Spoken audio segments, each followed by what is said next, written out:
Good morning, afternoon, evening, night, anything you are right now.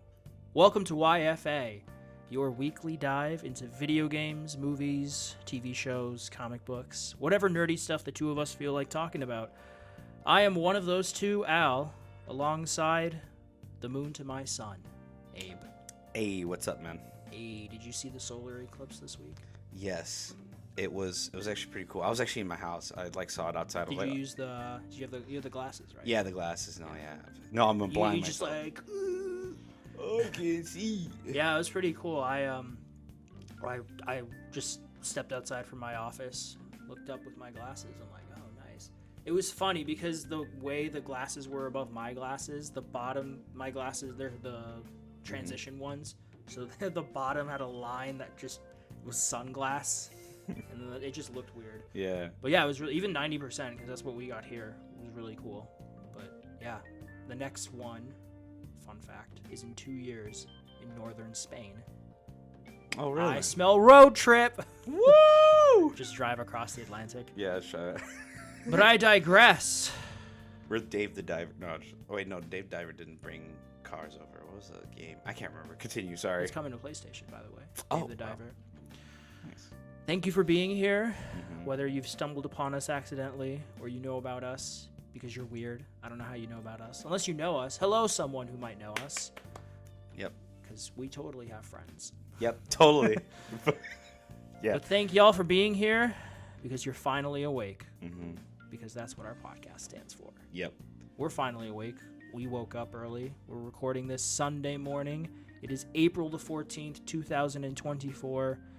We've had a pretty productive week on all fronts. Yeah. What have you been up to this week, Abel? Besides working my job, I've been gaming. I've completed some games finally. Whoa, guys. He's been playing video games. Wow, insane. That's a surprise. I've watched a decent amount of TV shows and movies this week. I haven't read anything. Nerd. Oh, boo. We need to convey to the audience that reading is good. No. No. All right, thank you, ladies and gentlemen. That's our show. There you go. Yep. All right. See you next week. All right. Bye. But you want me to start it off? Tell you what I was doing this week? Yes. As always. As always. Oh, okay. As always, Abel. Well, this week, your cult leader actually. Yeah, you look like a cult leader right now with your poncho. In theme with Cult of the Lamb, I am currently wearing a giant poncho. It would be red though, right? There's a red aesthetic to it. There's it's the default one you get. There's like a bunch of different ponchos you can get.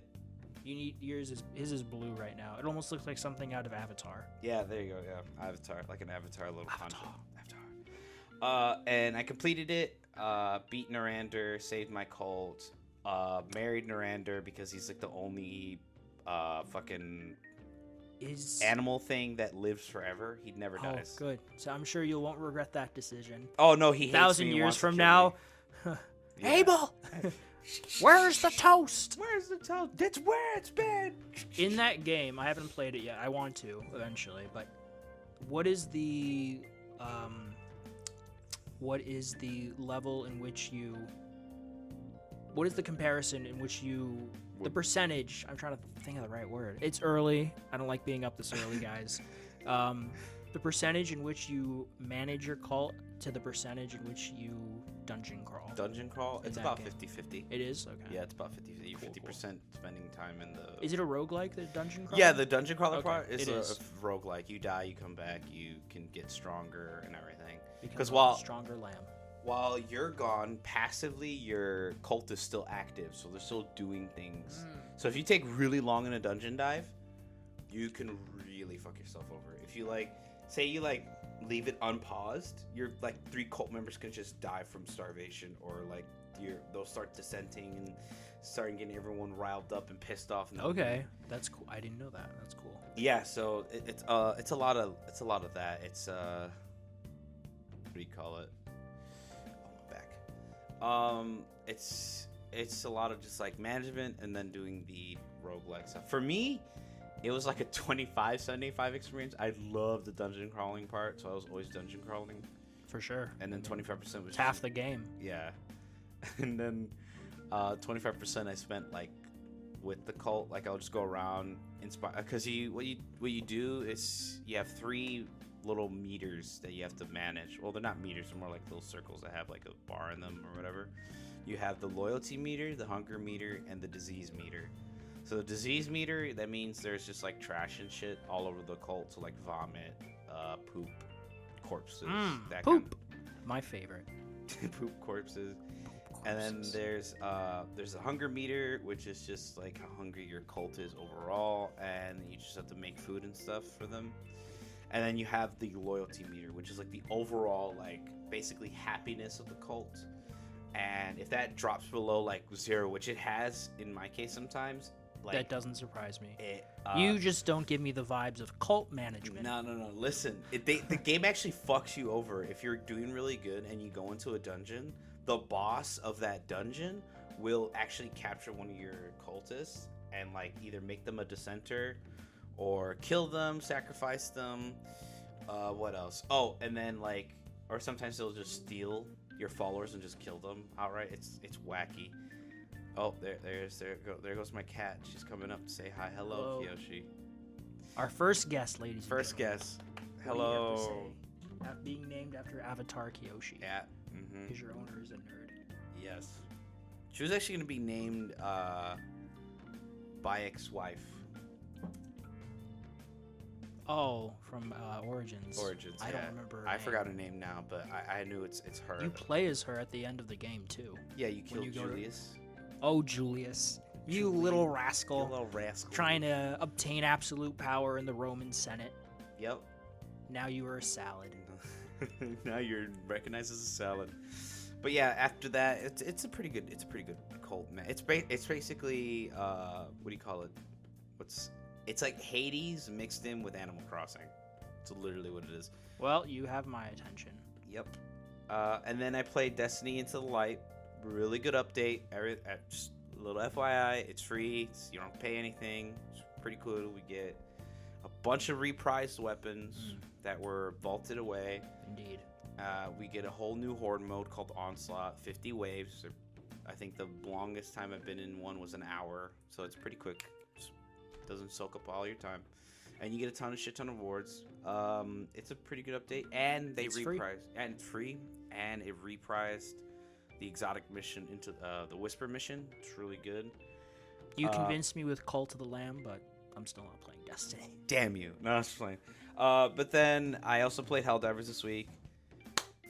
We won. And then you won for 2 days, Abel. Not even like 2 days, it was a day and a half, and then they came back. The fucking automatons. What's up, guys? So hey guys. Hey, beep boop beep bop. Ones and zeros. Hey, beep boop beep bop. Yeah, and then finally, it's Phil. It's Phil. Then finally, I finished. Oh, you finally finished Little Nightmares 2. Yep, Little Nightmares. When did I finish this game? You finished this like a while ago. I did finish this a while ago. I finally picked it back up. I'm like, okay. January 27th. That's when we had our quote unquote first episode. Oh God. So that week is when I finished it. Jesus. Right? Yeah. What'd you think of that ending, huh? Fuck, dude. Right? I was so shocked. So it's just a loop. It just goes in a loop. That's life, baby. We're all in a time loop. So wait, is Mono like born from like inside the TV? Because remember when you start the game, you're like next to it like a broken TV. Do you think he's like born from the Thin Man, which is himself, like a younger apparition of himself, but like doesn't remember anything? Like that. Like what I'm saying is like, you know how like the Thin Man is very like quiet and he's all like lanky and weird. He's Slender Man. Pretty much. And do you think like he split his mind and his body differently, and his like mind went into like Mono's body, but he forgot everything?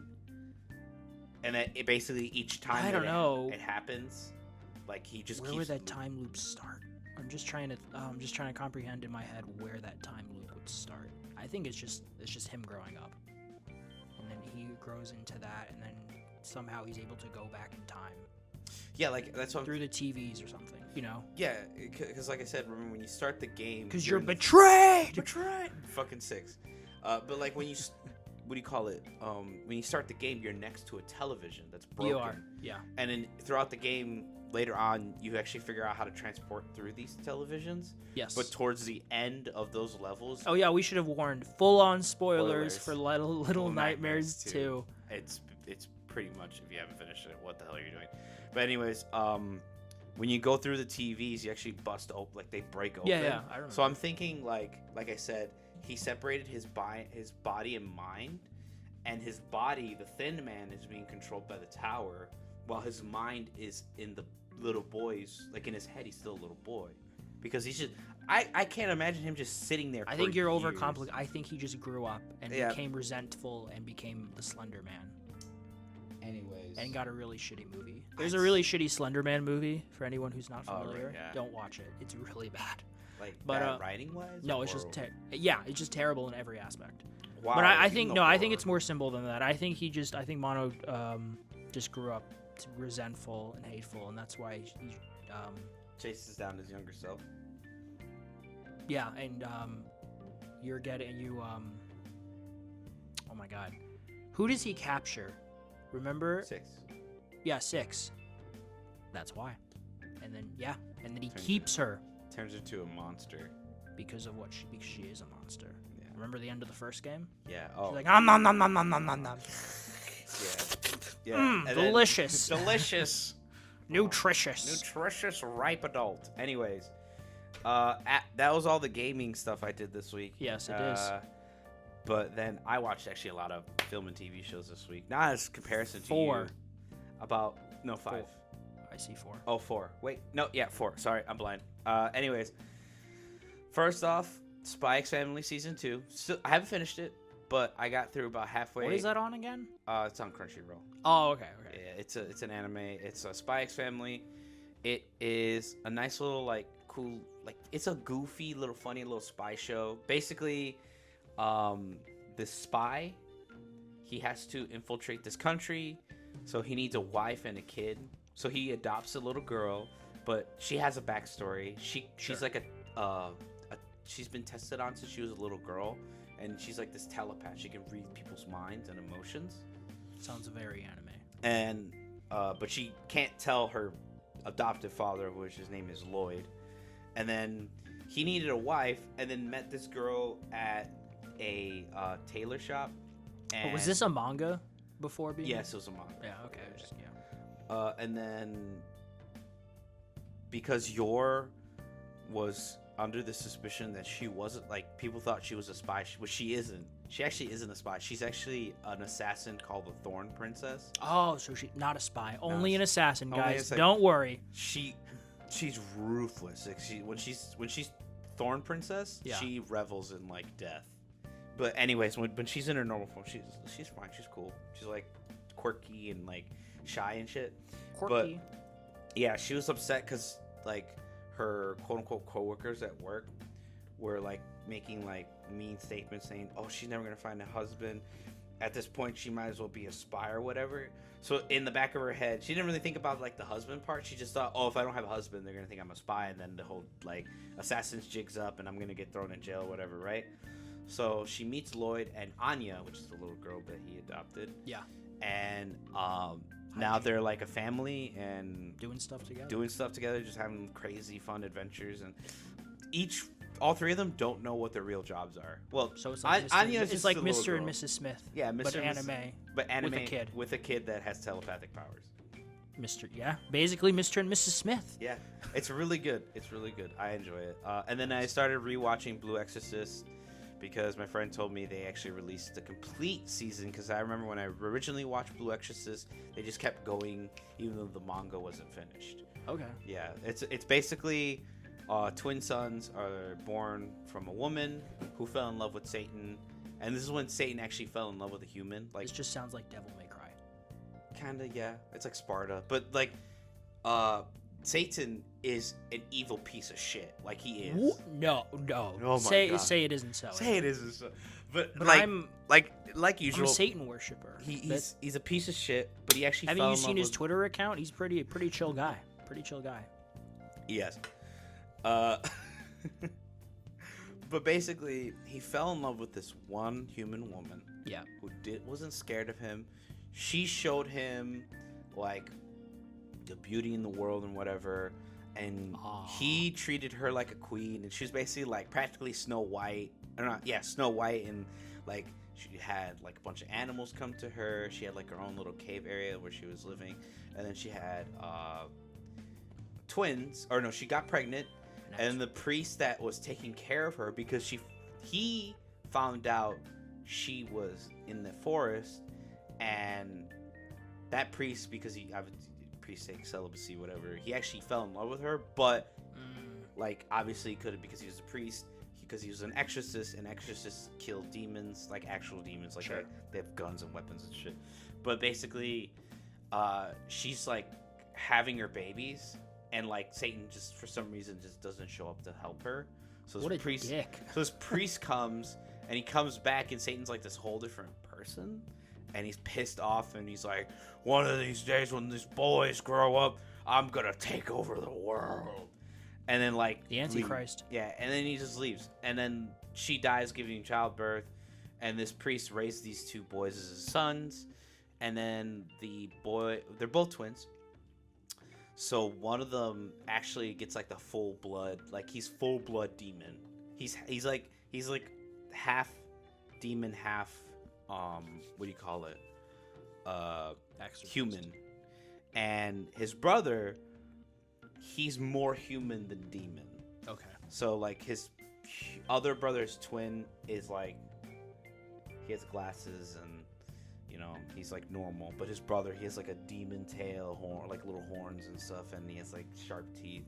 But he's not evil. He's just a little rowdy. But his brother, because they were born twins, the only way you're able to see demons is if a demon like fucks with you or hurts you. Okay. So because they were born together, he's able to see demons because his brother was a demon, and that like they quote unquote like. Okay. Blah, blah. I get the general premise. Yeah. It sounds interesting. Yeah. So all they do is they go around the country fighting demons, exorcising demons, like spawn of Satan. So it's Devil May Cry. Yeah, pretty much Devil May Cry. But if Dante and Virgil had a better relationship. If Dante was a pompous asshole, and if Virgil was like Dante, basically, that's what the brother that's like full technically full demon, because he has a blade called he has a samurai blade. I gotcha. And his brother, he like wields guns. So there you go. Yeah, so very similar. Pretty much, yeah, and it's just flipped. And then I watched Jackie Chan's The Drunken Master. Really good, great movie, hilarious. Great movie. I love Jackie's use of environments. I love his like in Sleeping Dogs. Yeah, in Sleeping. Yeah. I love The Drunken Master for that. Like I always thought like those type of. I can relate because I too am drunk, and that's it. And that's it. That's all I am. I am no master, but I am drunk. I am drunk. I just like how he uses like all of like the environment shit. Like if he was to roll over this table, the table would flip, and then he'd push the table to knock the guy over. Yeah, he uses more so than any other choreographer, martial artist. I think more than Donnie Yen or Jet Li. No, yeah. He uses, like you said, the environment to his advantage. Jet Li and Donnie Yen, they use more like martial arts. Yeah. Fighting. Jackie Chan's more like street martial arts, where he just like he sees a can, he'll throw it in your face, and then like do cool shit with it.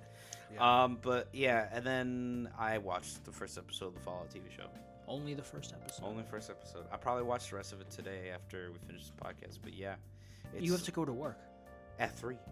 You're not gonna finish. Each episode's like an hour. If you're not gonna finish it, I'll finish. I got it. You're not gonna finish it. I'll have it playing while I'm at work. All right, fine. Play it. Watch it while you're at work. You are not gonna finish it. You have 7 episodes to go. Fuck. Okay, yeah, probably. Anyways, yeah, I watched it. Really good. I can't wait for season 2 because they already got greenlit. So. That's a rumor. That's a rumor. It's a very strong. At this point, I think it's safe to assume that Amazon's like, yeah, we'll greenlight season 2, because it's been. We'll get more into it later, but it's been really well received. I was contemplating watching it last night because I watched a movie and I'm like, do I want to play something? Do I want to watch something? And then I just ended up watching Brooklyn Nine-Nine because I was just in the mood for something like that. Oh, okay, so. Yeah. But yeah, I mean, what did you think of the first episode? It was really good, really good. I've heard my mother watched it with me, and she's never played the games. She seen me play it and he heard the music. Sure. From the because usually I have the radio on while I'm playing Fallout 4, and she's like, "Oh, it's that game you play, a little like Mad Max game." I'm like, "It's not Mad Max. It's Fallout. It's based in like the 50s, but if we stayed." Would in you the rather 50s, live in Mad Max world or Fallout? I would say Fallout.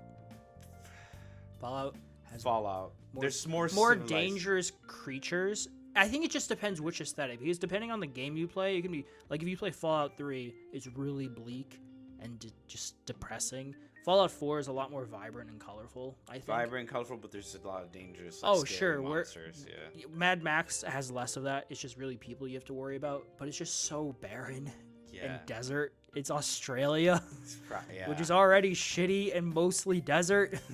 Sorry to our total Australian listeners that are totally listening to this, but you know we're right. Yeah. You know we're right. You know we're right. Ah. But yeah. I think I'm gonna watch it so we can talk about it next week. Yeah, I'll continue completely. Oh yeah. I think I'm gonna finish Brooklyn Nine-Nine season 2, and then I'll jump into Fallout. Okay. But yeah, some good stuff, Abel. Yeah, how about you, man? What have you been doing? I'm kind of rambling on what I've been doing. Yes. What have I been doing? Well, let's see. Working like you. I had Wendy's for the first time after 9 years yesterday. How was it? It was good. I got the pretzel baconator. It was pretty good. As you know, fast food places go, Wendy's is solid. I digress though, but the only game I played this week, because normally I like to play one game at a time, focus on that, has been Star Wars Jedi Survivor. Cal Kestis continuing his journey from Jedi Fallen Order. This released, last year. It's more of the same, newer mechanics, new worlds, new story, all that. But if you play the first game, you know what you're getting into. It's quite good. I'm really enjoying my time so far. I'm intrigued by the story and the certain character, especially one character that was introduced. Mechanically, it feels great. The Force abilities it's not as over the top as say the Force Unleashed, of course, but it feels very controlled. Kind of like Dark Souls Light, with that kind of fighting style. Yeah. I suck at parts. It took a little bit to get back into it, because it's been a hot minute since I've played the first game. Tech-wise, because I know this was a source of complaints, I guess you could say, last year. It runs mostly well. I'm playing on performance mode. Oh, okay. And some of the higher there are open world sections, and in those areas the frame rate can dip. In certain areas you get it's an Unreal Engine issue. You get these sort of white lights. There's a name for them that appear briefly. God rays? No, not God rays. There's a name for them. They're like white dots almost that appear. You notice them in the corner of your eye. I'll have to look it up. There's a name for them, but it runs mostly well. I haven't run because I know. Wait, did they make it on Unreal Engine 4 or 5? I don't remember. It might have been 5, maybe. I'm not. No, sure. I think they would have touted that, wouldn't they? Unreal Engine 5. You could be right. It's one of those two. But again, it runs mostly well. I haven't run into anything game breaking. I like how you can ride creatures in this game. And glide as well. How BD1 is utilized more with certain puzzles and storytelling. And the one big thing that the first game, it's just like the Force Unleashed all over again. The first game didn't have it. This one does, is that you can cut off limbs. Let's go, finally. Yeah, you can cut off limbs. I figured that out. I was like, I'm so giddy for violence. Yeah, I don't get why they didn't have it in the first. I can get it. Oh, it instantly cauterizes. Well, because I think it's a Disney thing. Yeah, but they have fight yeah, for it. I guess. The same thing happened with the first Force Unleashed game didn't have it. But the second one, which you have the steelbook for right there, has it. Oh, yeah. Even though as a whole it's a worse game. But yeah, I'm really enjoying my time. I got it half off. I really like it. It's Star Wars, and I'm a big Star Wars guy, and I'm really enjoying my time with it. I'm probably going to play more tonight. I'll have more to talk about next week. Yeah, I did watch a lot this week. Holy shit. I watched a lot this week. Movie-wise, I watched a shit ton. I watched a movie called Before Sunrise. It's from '95. It's with it was directed by Richard Linklater, who I'd say is most famous. If you're a film buff, his most famous stuff is the Before trilogy. But you ever heard of Dazed and Confused? Yes. Yeah, he directed that. Oh, wow, really? Yeah. So this is about two people who just meet on a train going through Europe. One is an American, one is a French woman. They just start talking because of circumstances, and they decide to stay the night in Vienna because they know they're going to be... This is in the 90s, so you don't have that level of communication like we take for granted now with Facebook and texting and giving our numbers to each other. Like, yeah, just call me. Because, I mean, I have friends. I have one friend who lives in Brazil, you know. That's something you take for granted now. But, you know, even back in the 90s, it just... They knew this was what they had, so they just make the most of their time in Vienna. It's a really simple but beautiful story. There's actually 2 other follow-up films. Something that Richard Linklater is known for is playing with time in his films. So have you ever heard of Boyhood? Yeah. And how that was filmed over the course of like 12 years in real time. Actually, so the actors actually aged. Yeah, this is another situation where each of these films, this trilogy, the Before trilogy, is a decade after the next one. So Before Sunrise is the first one, and then you have Before Sunset, which takes place 10 years later, and they meet up again, and then Before Midnight, which takes place 10 years after that, and they meet up again because of circumstances. Same actors, yeah. Ethan Hawke and I feel so bad. It's a French actress. I cannot remember her name, but I feel so bad for not remembering. But I'm gonna look it up because then I feel sexist. I feel sexist. That's crazy. To be fair, Ethan Hawke is more famous than she is, but yeah, it's Ethan Hawke, and then Julie Delpy is the woman, the French woman. But yeah, it's just a simple story, great chemistry. I watched a movie called The Train. It's a 60s film about the Nazis. This is towards the end of their occupation of Paris. They want to take all the important French paintings, you know, a symbol of national pride for France. And it's about a group of people led by a railroad conductor played by Burt Lancaster, who wants to stop it. It's really well made. It's a pretty well made, you know, dramatic action film involving a train. Obviously, the Nazis are trying to get back to Germany because they're those leaving. Damn Nazis, right? Always fucking shit up. So they're leaving Paris, then you know they got to stop. They got to get those paintings back. But yeah, it's really good, black and white. It's from the 60s, but worth a watch. The assassination of Jesse James by the coward Robert Ford. The coward? Yeah, because he's a coward. Yeah. You know Brad Pitt, right? Yeah. You've heard of Brad Pitt, right? I don't know why I said Brad Pitt. You've heard of Jesse James, right? Yeah. Yeah, the outlaw. Mm-hmm. This is about like towards the end of his life and how he meets Robert Ford and the event. Spoilers, because the title tells you, but Robert Ford kills Jesse James, and because of that, Robert Ford's life is just thrown through a loop.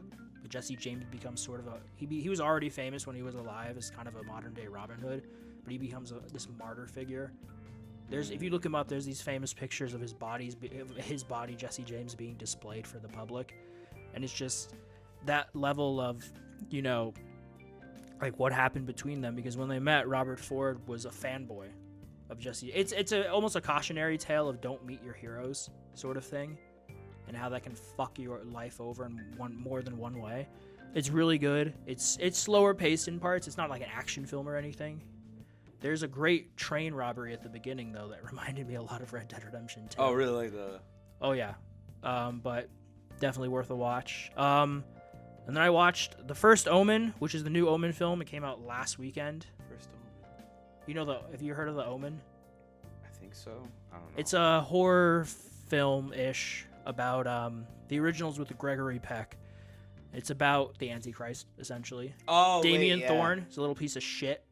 He's the Antichrist, and this is it's a prequel to that movie about his mom's spoilers. His mom's experience with that. I mean, you know that the moment you go into the film, even though it tries to make it, you know, like what's gonna you happen? don't. Yeah, it got like this big reveal, but you know, it's a good film though. Yeah. Good, kind of not semi-gothic, religious imagery with its horror approach. But I liked it. And then Last Night in Soho, that's Edgar Wright. It's not like his other films, but it's with Anya Taylor-Joy, Matt Smith, and then I can't remember her name, the other actress, but a girl who comes to London, moves into a flat eventually because she's having troubles at school with her roommate, and she starts having these visions about a woman in the 60s because that's a time she idolizes, and just things, let's just say things don't go the way. Like, she's having these really intense dreams, you know, she's imagining things, and then she's being haunted by these figures, and you're like, what's going on? And it's really fucking with her life, and people are, oh, is she crazy because her mom killed herself? She had mental health issues. Is she going crazy? Is she seeing something? You learn by the end. It's a good movie. I liked it. And then lastly, I watched Sound of Metal, which is you've seen Venom, right? Yeah. Remember the bad guy in Venom? Yeah. The businessman? Mm-hmm. His name's Adi. Oh fuck, what's his name? I'm so bad with names. He's bad, folks. He's bad at remembering actor names. I'm bad at remembering everyone's name. Riz Ahmed that's the actor, but Riz Ahmed, yeah. He's a drummer for a small heavy metal band with his girlfriend who starts losing his hearing, and it's just about a story of him overcoming that and learning to accept things that are out of your control, which is hard to do, but is a lesson we all have to learn. It's very sad. The ending is just so. Oh, it's so sad. The ending is really sad, but it's really good. It's a really good movie. Because you can feel the beat. Yeah, to an extent. It's not the same because obviously with music, it's all about sound, and that's his life, and it helped him overcome his addiction to heroin and stuff. So I mean, losing that, just not good. Not good. But yeah, it's really good. I really liked it. That's nice. Okay. That's a recap. Oh, and then I kept watching Brooklyn Nine-Nine because that's Nine-Nine, my yeah. favorite show now. I'm Yep. still watching Brooklyn Nine-Nine. I'm almost done with season 2, and it's awesome. I read a lot. You read a lot. Yeah. You read the Little Nightmares comic? It's like 2 issues, but yeah. Yeah. But yeah, I finished Bone. Okay, yeah, getting to reading stuff because I spent like half of my time at work reading. Watch, this will be the one time my boss listens. Yeah, one time. She forgot. There's no way. She's forgotten that I've done this. But I digress. But I finished Bone. It was sad. It's one of those stories that you just get so engrossed in because of the characters and the world and the art by Jeff Smith. He wrote and drew it. It's just 55 issues. I burned through it in like a week. Damn. Really good. Would highly recommend. I loved it. I don't want to go off on a tangent about it, but it's just really good fantasy story, you know, more kid friendly, I'd say. It's not like Lord of the Rings or some shit. But, It's not Lord of the Rings, yeah. But yeah, I definitely would recommend. And yeah, I read the Little Nightmares comic. There's 2 issues. There's supposed to be another issue, but they haven't made it. Yeah, that doesn't surprise me. It's about 6, right? That's her name. Yeah. And these other children, they're gathered around a campfire and they're telling stories about how they got there. Oh yeah, an anthology. Yeah, kind of an anthology. Like 2. Oh man, there's 2 that run into a barn. They're from this northern village, and they have to run away because you know the townsfolk don't like children. Something with the wind. I honestly can't remember. But they run into a barn from the village, and they're being chased by one entity, and they're cornered in the barn, and there's a fucked up revelation that I don't want to spoil, that it's a little boy and his little sister, and it's just there's a plot twist with it that I don't want to give away, but that's one of them. And then there's another kid who's disformed, and you learned why. He was with 2 others, and then he's in this hall of mirrors, but the mirrors aren't what they seem. They're not nice mirrors. I'll just say that. Very nice mirrors. They make you. It's one thing, but then things happen with the mirrors. But definitely worth reading. The art is fairly reminiscent of the art style of the video games. Okay. There's only 2 issues right now, but yeah. And then I'm still reading Green Lantern. Issue number 10 came out this week. Nice. Jeremy Adams, still good. Fire. Nothing really there to say about it. I like where the story's going. I might talk more about it when the arc is complete, like maybe a few more issues. But yeah, really liking it so far. And then I read something called 8 Billion Genies. It's 8 issues. It's my what's his name? Jeremy Soule? No, it's an actor. Whatever. 8 billion genies. 8 billion people on Earth. Out of nowhere, 8 billion genies. Everyone has their own wish. Nice. One wish. Oh. Not nice. I know. No, not nice. Because everyone wishes for crazy shit, so the world just goes to crap. Of course. And it follows specifically this group of people who are fortunately in this bar run by this mysterious man that you learn more about throughout the story, who protects his wish is to protect the bar and everyone in it from the wishes of the outside, because the outside world just goes completely bananas. The artwork is great. It's very vibrant, very cartoonish. But people are fucking stupid and they're nuts, and some people I want $10 billion. Yeah, that stuff like that. But they wish for ridiculous shit. Like at one point, the moon comes alive. And then people like, I want to be one with the sea. I want to be a giant mech monster. I want a bunch of nukes. It's stuff like it's 8 billion wishes. Jesus. Shit's gonna happen. But it's a really cute story. It has a good ending. That's good. It's semi-post-apocalyptic, obviously, because the world kind of ends because genies, because everyone gets their wishes. Yes. But yeah, it's 8 issues, so it's no time at all to get through. And then I've just started reading Knights of the Old Republic, which is it's not the game, it's not the story of the game. It's about actual old Knights of the Republic. Yeah, the main character is named Zane. He's framed by his masters for killing his former Padawans. But why? Because essentially Why? Because the masters have a vision that the Sith will return in the form of one of their Padawans. Well, maybe if you didn't act upon it, you probably wouldn't. Yeah, right. But as far as I know, this comic's old. It's been around for a while. Zane does not become that Sith Lord. So he's on the run, though, because he's framed for those murders. So he becomes an outlaw. With a colorful cast of characters. It's a fun read. I'm really enjoying. I'm only on issue 10, I think. Okay. But yeah, it's again, I'm in a Star Wars mood right now, and it's good stuff. But yeah, that's all I did this week. I know we had a jam-packed week, to be honest. Right. I mean, I'm not gonna lie. I mean, I just read at my desk. You're like, I'm just there, man. You're like, hey, fuck it. I was supposed to go to Topgolf tomorrow for a work thing, and then my boss is like, actually, we don't need you there. I'm like, all right, well, I'm just gonna read comics at my desk. So whatever. I digress, ladies and gentlemen. All right. We have news. Yeah, we have video game news this week. Yes. We have a shit ton of news this week, actually. Yeah, a lot of stuff happened this week. More like a laundry list than more of like conversation pieces, but there's more than enough to talk about today. What is there to talk about with video game news, Abe? Starting with Monday. Coming to no one's surprise, Suicide Squad Kills the Justice League, Season 1, the season of the Joker, comes out, and guess what? It's a massive success. I'm just kidding. It's a complete flop. It's literally just a reskin Joker-fied map with the same missions, no different enemy types. Yeah. And it's a Green Lantern boss fight for Brainiac now, and the next one's going to be Superman. Yeah, for those of you who don't know, the Brainiac fight in the base game was just a reskinned Flash fight. Yep. It's terrible. It's horrendous. I was almost tempted. My local library has a copy already, and I was almost tempted to play it, but I'm like, Star Wars.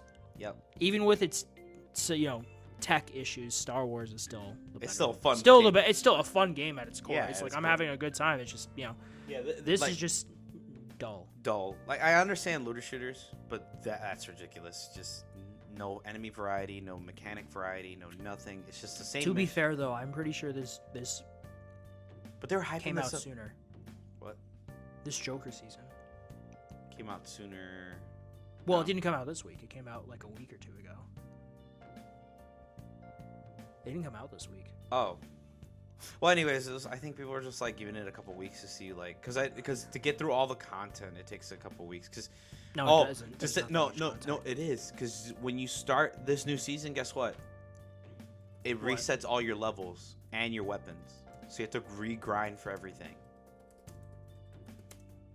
Yeah, that's why it took people a couple weeks to say anything about it. But on Monday, a lot of people were like, "Yeah, the game's ass. It's gone. It's chalked." fucking. Yeah, I mean, there was an article from Forbes about Suicide Squad, how to kill the Justice League, or how Suicide Squad Kill the Justice League is trying to turn its Joker season around. No. But no, I mean, this article from Forbes, this is from 2 weeks ago, saying Kill the Justice League's Joker season is unbelievably bad. Yep. And it was just. So, I mean, that was from March 29th. Was it? Yeah.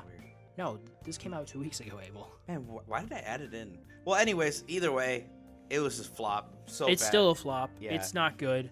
And all the people that came out with reviews on Monday, because like I said, they had to redo everything. They had to level up all their characters. They had to.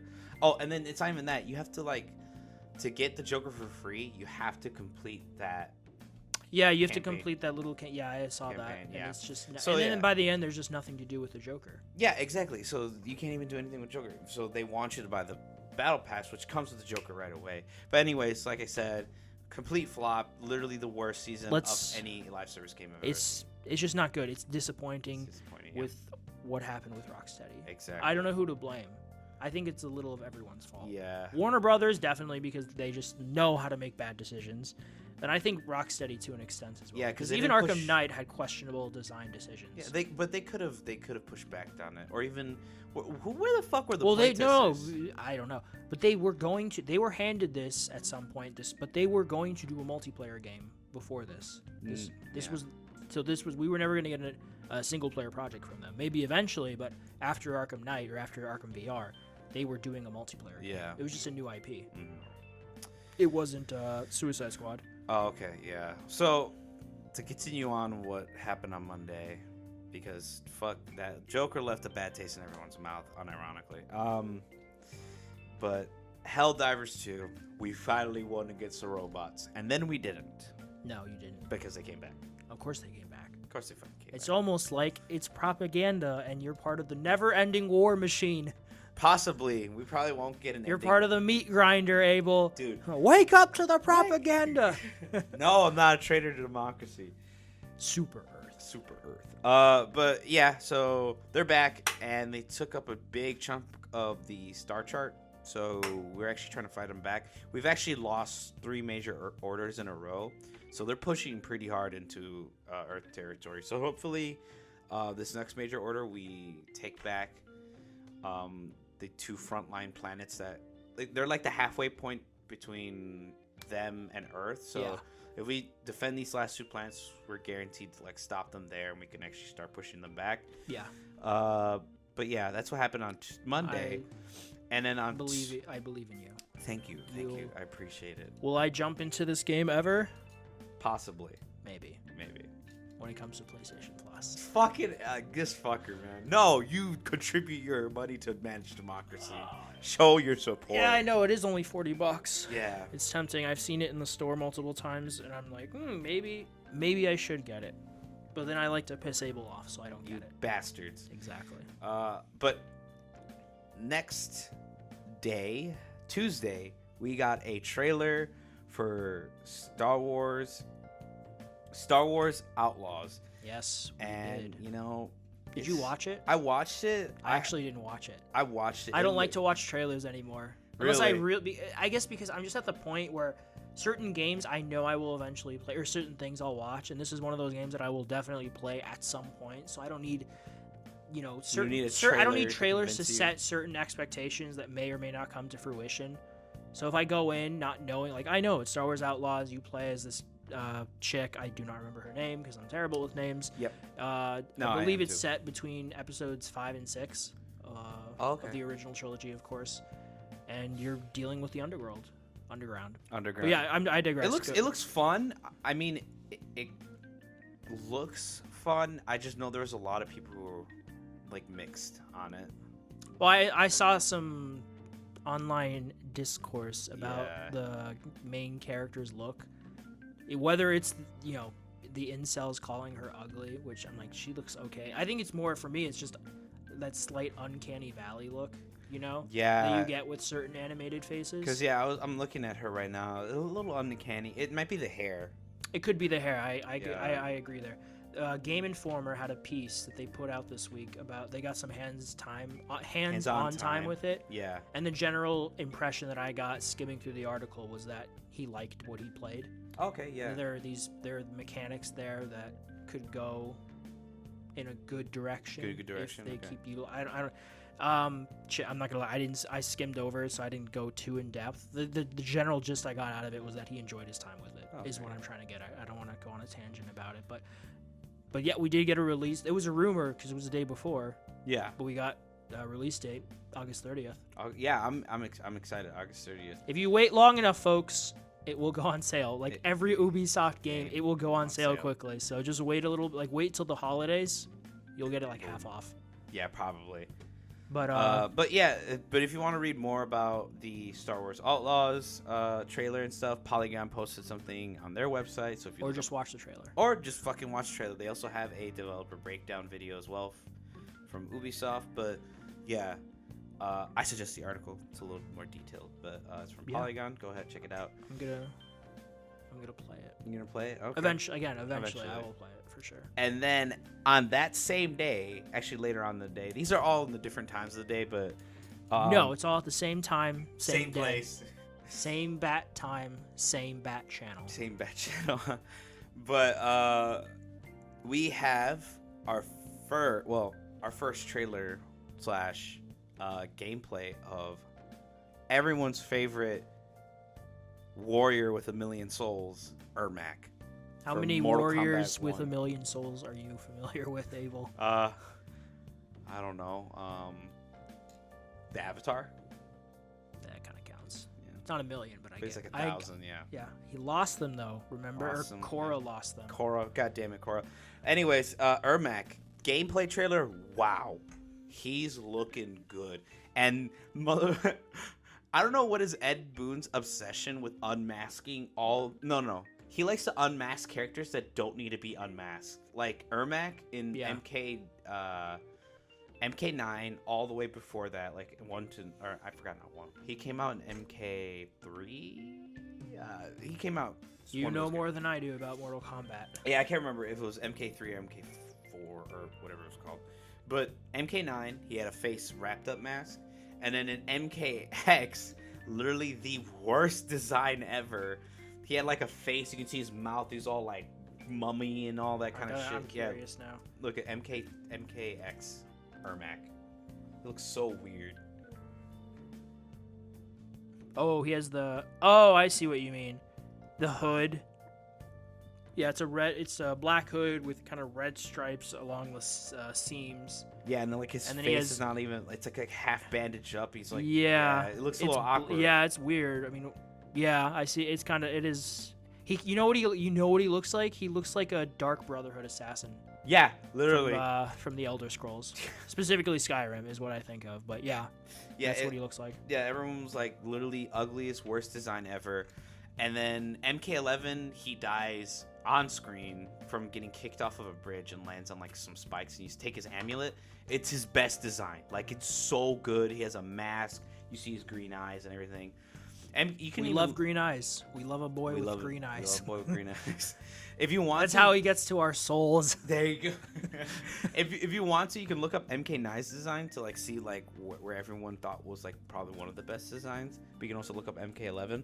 But MK1, this Ermac he looks trailer, more like a mummy. Yeah, what I'm trying to really get at is that in MK1, if you remember when they announced the combat pack, Ermac doesn't have a mask on. Yes. Everyone complained about that. They're like, why the fuck do you keep taking the mask off of Ermac? The whole point is that you're only supposed to see his eyes, and then you can kind of see like the decaying flesh around his like eye hole. Like, sure. That's like the whole point. Because Ed Boon likes to piss y'all off. But the internet bullied Ed Boon so much that in this gameplay trailer, Ermac has his mask on the whole time. Yay, we bullied successfully. Yeah. Woo! Because why do you keep unmasking him? But how is the game? How is his combat? Combat, fucking phenomenal. It's looking great. It's very undead sorcery. Like when you do grab attacks, characters do poses. Yeah. Because their cameo does like the grab. So what you do is you grab them, and then the cameo comes out, and they like, the character does a pose while the character is like beating up the other character with the grab. when Ermac does it, he grabs him and then he goes limp, and you see like this like puppetry soul thing kind of like eclipse him. And he's like kind of just hanging there, and then when he goes back, he goes like it's like very like zombie like a puppet, yeah. Puppeteer. Like a puppeteer, but he's like, it's so cool. It's a bunch of soul magic, and it's a different color. It's not green like it was in the previous games. It's like a light blue, but it's not bad. It's actually really good. Blue. Yeah, blue. Like your poncho. Yeah, it's like, but it goes inside with the, it coincides with the main story of MK1, which I'm not gonna spoil because I think MK1 story is actually better than any of the story we had. It was really good, but MK1 Ermac is probably gonna be one of the most hyped characters to come out right before Homelander. He's the last character before Home. No, actually, wait. We still have Takeda. That's gonna be jarring still to hear whoever's voicing Homelander. Yeah, as a task because what's his name? Anthony. I want to say Anthony Mackie. Yeah, Anthony Mackie. Right? No, fuck. Oh my god. Give me a moment. Anthony something. Who plays the Homelander in The Boys. Mm-hmm. Season 4 comes out pretty soon, actually. Like June, I think. Yeah. Anthony Starr. He's a star. Yeah. He has like the wildest resting bitch face, you know that? When he's not like... Yeah. He just goes like... He plays psychotic very well. Yeah.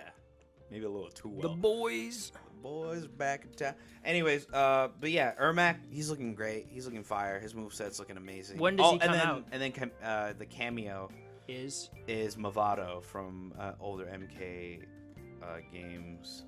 But when does Ermac come out? Ermac comes out April 23rd. That's... Oh, no, sorry. Hold on. Oh. Early access release is April 16th, which should have been... Actually, wait, no. That's Tuesday. Yes, because we are on Sunday. Yeah, Sunday. Okay, yeah. So early access April 16th. Full release for everyone to buy whenever they want. April 23rd. Early access is for people who bought the combat pack. Now we know. Yep. All right, that's cool. I'm glad. Cool beans. Ermac's looking decent. Yeah, Ermac's looking fucking great. You can look up his design. It's amazing. Yeah. For MK1. It does look good. And then next thing. Also, I forgot to say. What? Just no, I was gonna say it before, but with Star Wars Outlaws, it is being made by Ubisoft Massive. Oh. Who made The Division, and then they just made Avatar: Frontiers of Pandora. Okay. Yeah. So that's some context because I know Ubisoft, depending on the studio, can be more hit or more miss. Massive's not bad. No, I think Massive's a good studio. Yeah, it's a good studio. I'm cautiously optimistic, but go ahead. Oh yeah, sorry. So also on Tuesday. We got the Final Shape gameplay reveal from Bungie because they delayed it, and now they do another gameplay update. Didn't they have a stream? Yeah, it was a massive live stream. Well, actually, it wasn't even massive. Not a lot of people tuned in because they thought massive. We just talked about massive. Fucking Christ. But what's funny is that not a lot of people tuned in at first, but then like when they showed off like the first gameplay, they're like, "Welcome, guys," blah blah blah. And here's a first taste into what you guys are getting into the Final Shape. And folks, if you're not playing Destiny, you need to fucking play it now. No, I'm not gonna play it. Fuck off. Because Final Shape, this gameplay reveal, we were shown off that we're getting a new subclass along with the 3 subclasses we're already gonna get. It's called Prismatic. Prismatic allows you to combine all the different elemental subclasses into one subclass. So you can have a solar grenade, a stasis melee, which is like the free shit, and then you can have a void dodge ability. Like that's for an example for a hunter. And basically the more dark and light subclass damage you deal, you fill up this little like super bar underneath your regular super bar. Yeah. And then you activate what's called Transcendence. And then when you activate that, all your ability recharges are boosted to like extreme measures. All your primary grenade is changed into whatever subclass you are. So if you're a Titan, your grenade turns into a suppression, suspend grenade that explodes and then suspends enemies in the air. The hunters get my favorite grenade, which is a trip mine that you throw that turns into a fire tornado and then turns into an ice tornado and then back to a fire one, on and off. And then That's intense. And then the fucking warlocks, they get, not we, I'm not a warlock, man. You guys get a stasis grenade that freezes, and then when it freezes, it explodes into void, into volatile. It's insane. And then there's a bunch of like synergies with different things. It basically opens up more complex building into making a character. And then they revealed so much shit. If you have the time or day, just check out the stream. It's only 23 minutes. They show off so much shit that's got me piped. Because I wasn't having a nerdgasm, folks. I'm right here. Please help. Send some help. Send some help. Hold them back. No, but like, dude, it's getting everywhere. It's amazing. Oh, and to add on top of that, if the new subclass isn't sold it for you, we finally, after so fucking long, we have a new enemy faction. It's called the Dread. Don't tell me. The last one was oh my god, I know the expansion. That's not the Witch King. You're close. Fuck. King is in it. King Charles. No. Of Britain. Britain. He's the fuck. All right, what is it? Take them all. That was decent. What is it? Who was the last faction? Taken King, which was the Taken King. Yeah. Okay. See, that was the one. We got technically. Isn't there a Witch King? Or is that something? Am I thinking of something else? That's the Witch Queen. The Witch Queen. All right, I combined them. There you go. There you go. That's his sister.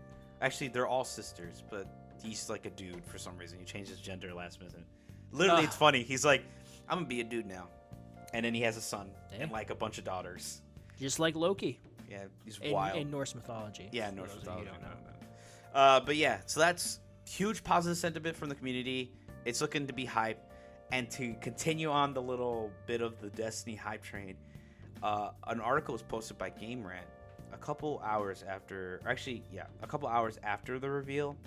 And it's because they were able to track down, because I think what had happened was the person who wrote this article remember seeing a leak, or not a leak, but someone posted it on Destiny Leaks Reddit and saw someone talk about something called Prism. Okay. And they were like, wait a minute. So they looked it up, they did some digging, and basically a Destiny 3 leak appears to have been legitimized by Bungie April 9th stream, which had happened, which confirms the new prismatic subclass mentioned in the leak. So this individual, Destiny 3. Yeah, so this individual leaked that, we're getting a new subclass called Prism. Everyone saw this, like a bunch of YouTubers saw that, and they were like, you're high, you're stupid, what the fuck are you talking about? You're high and stupid. Yeah, you're high and stupid, because we're already going to get 3 new light subclasses, one for the Titan, one for the Hunter, and one for the Warlock. And that was it, right?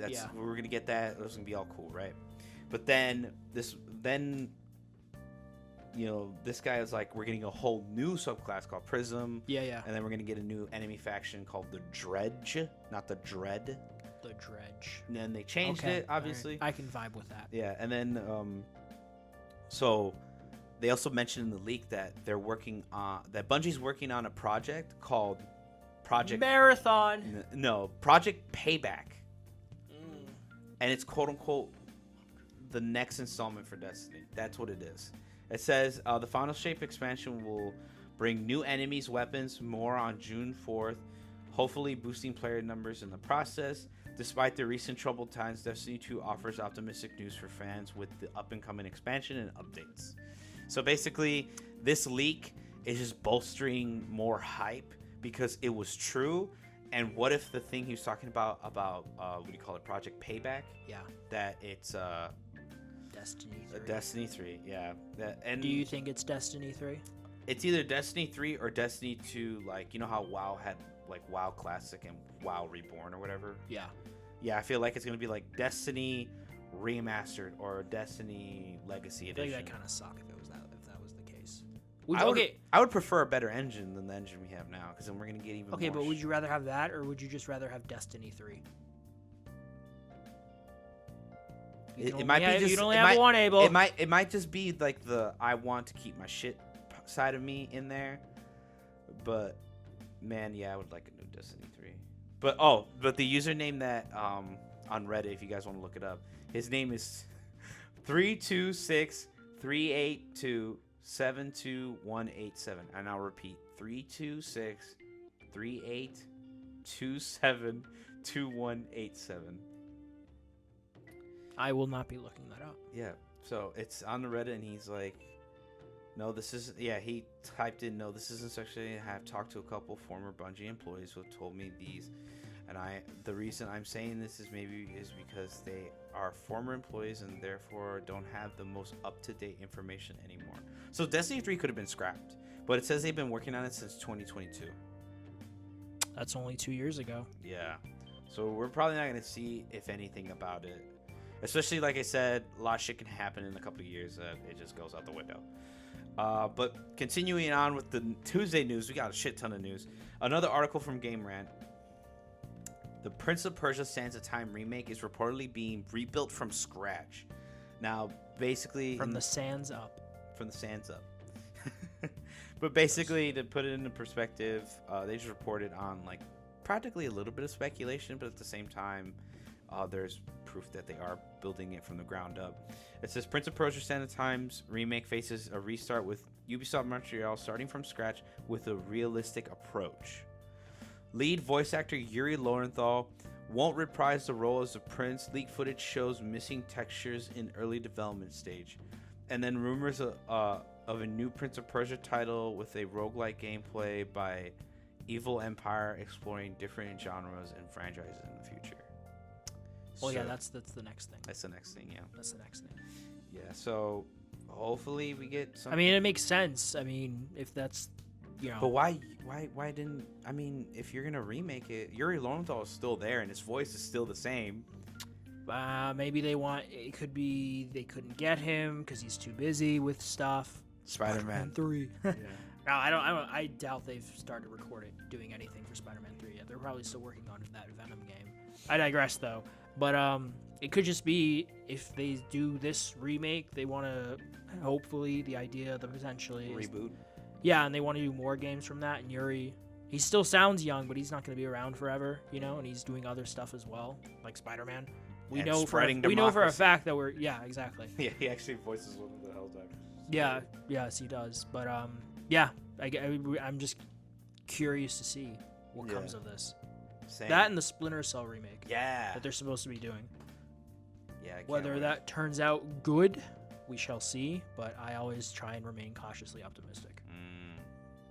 Okay, so speaking of the remake being rebuilt up, and to further elaborate on what was the final point of that article, the Dead Cells team is making a new roguelike, and it's Prince of Persia, actually. I did actually watch the trailer for this one. I never saw the trailer. I didn't even know they were doing this. It's very, very unique art design.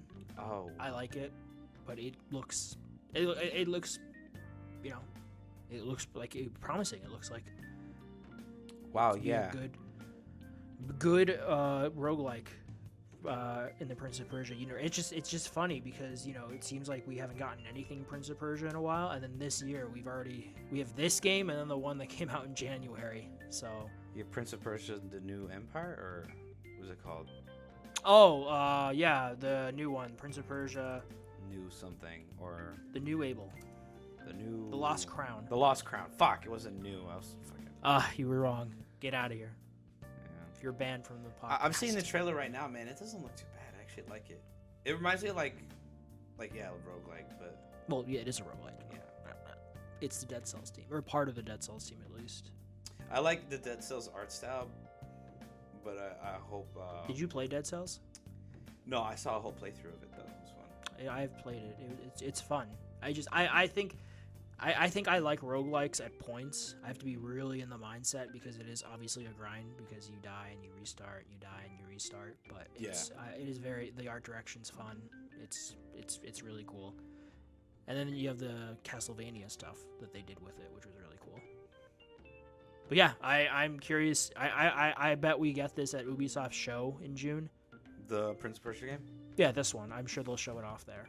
And then we'll get it sometime later this year, maybe even the summer, because I'm sure they're far enough along. You know, something like this doesn't take as long to make as a, you know, higher end fully Yeah, pixelated. and no offense to the remake. art style. Like it's not even like an actual like diss edit. It's very simple art style, so I'm pretty sure they can pump this out in like a couple months. Yeah, I'm sure. Yeah, Yeah, so I'm sure. Yeah, we'll be talking about this again soon. Yeah, So yeah.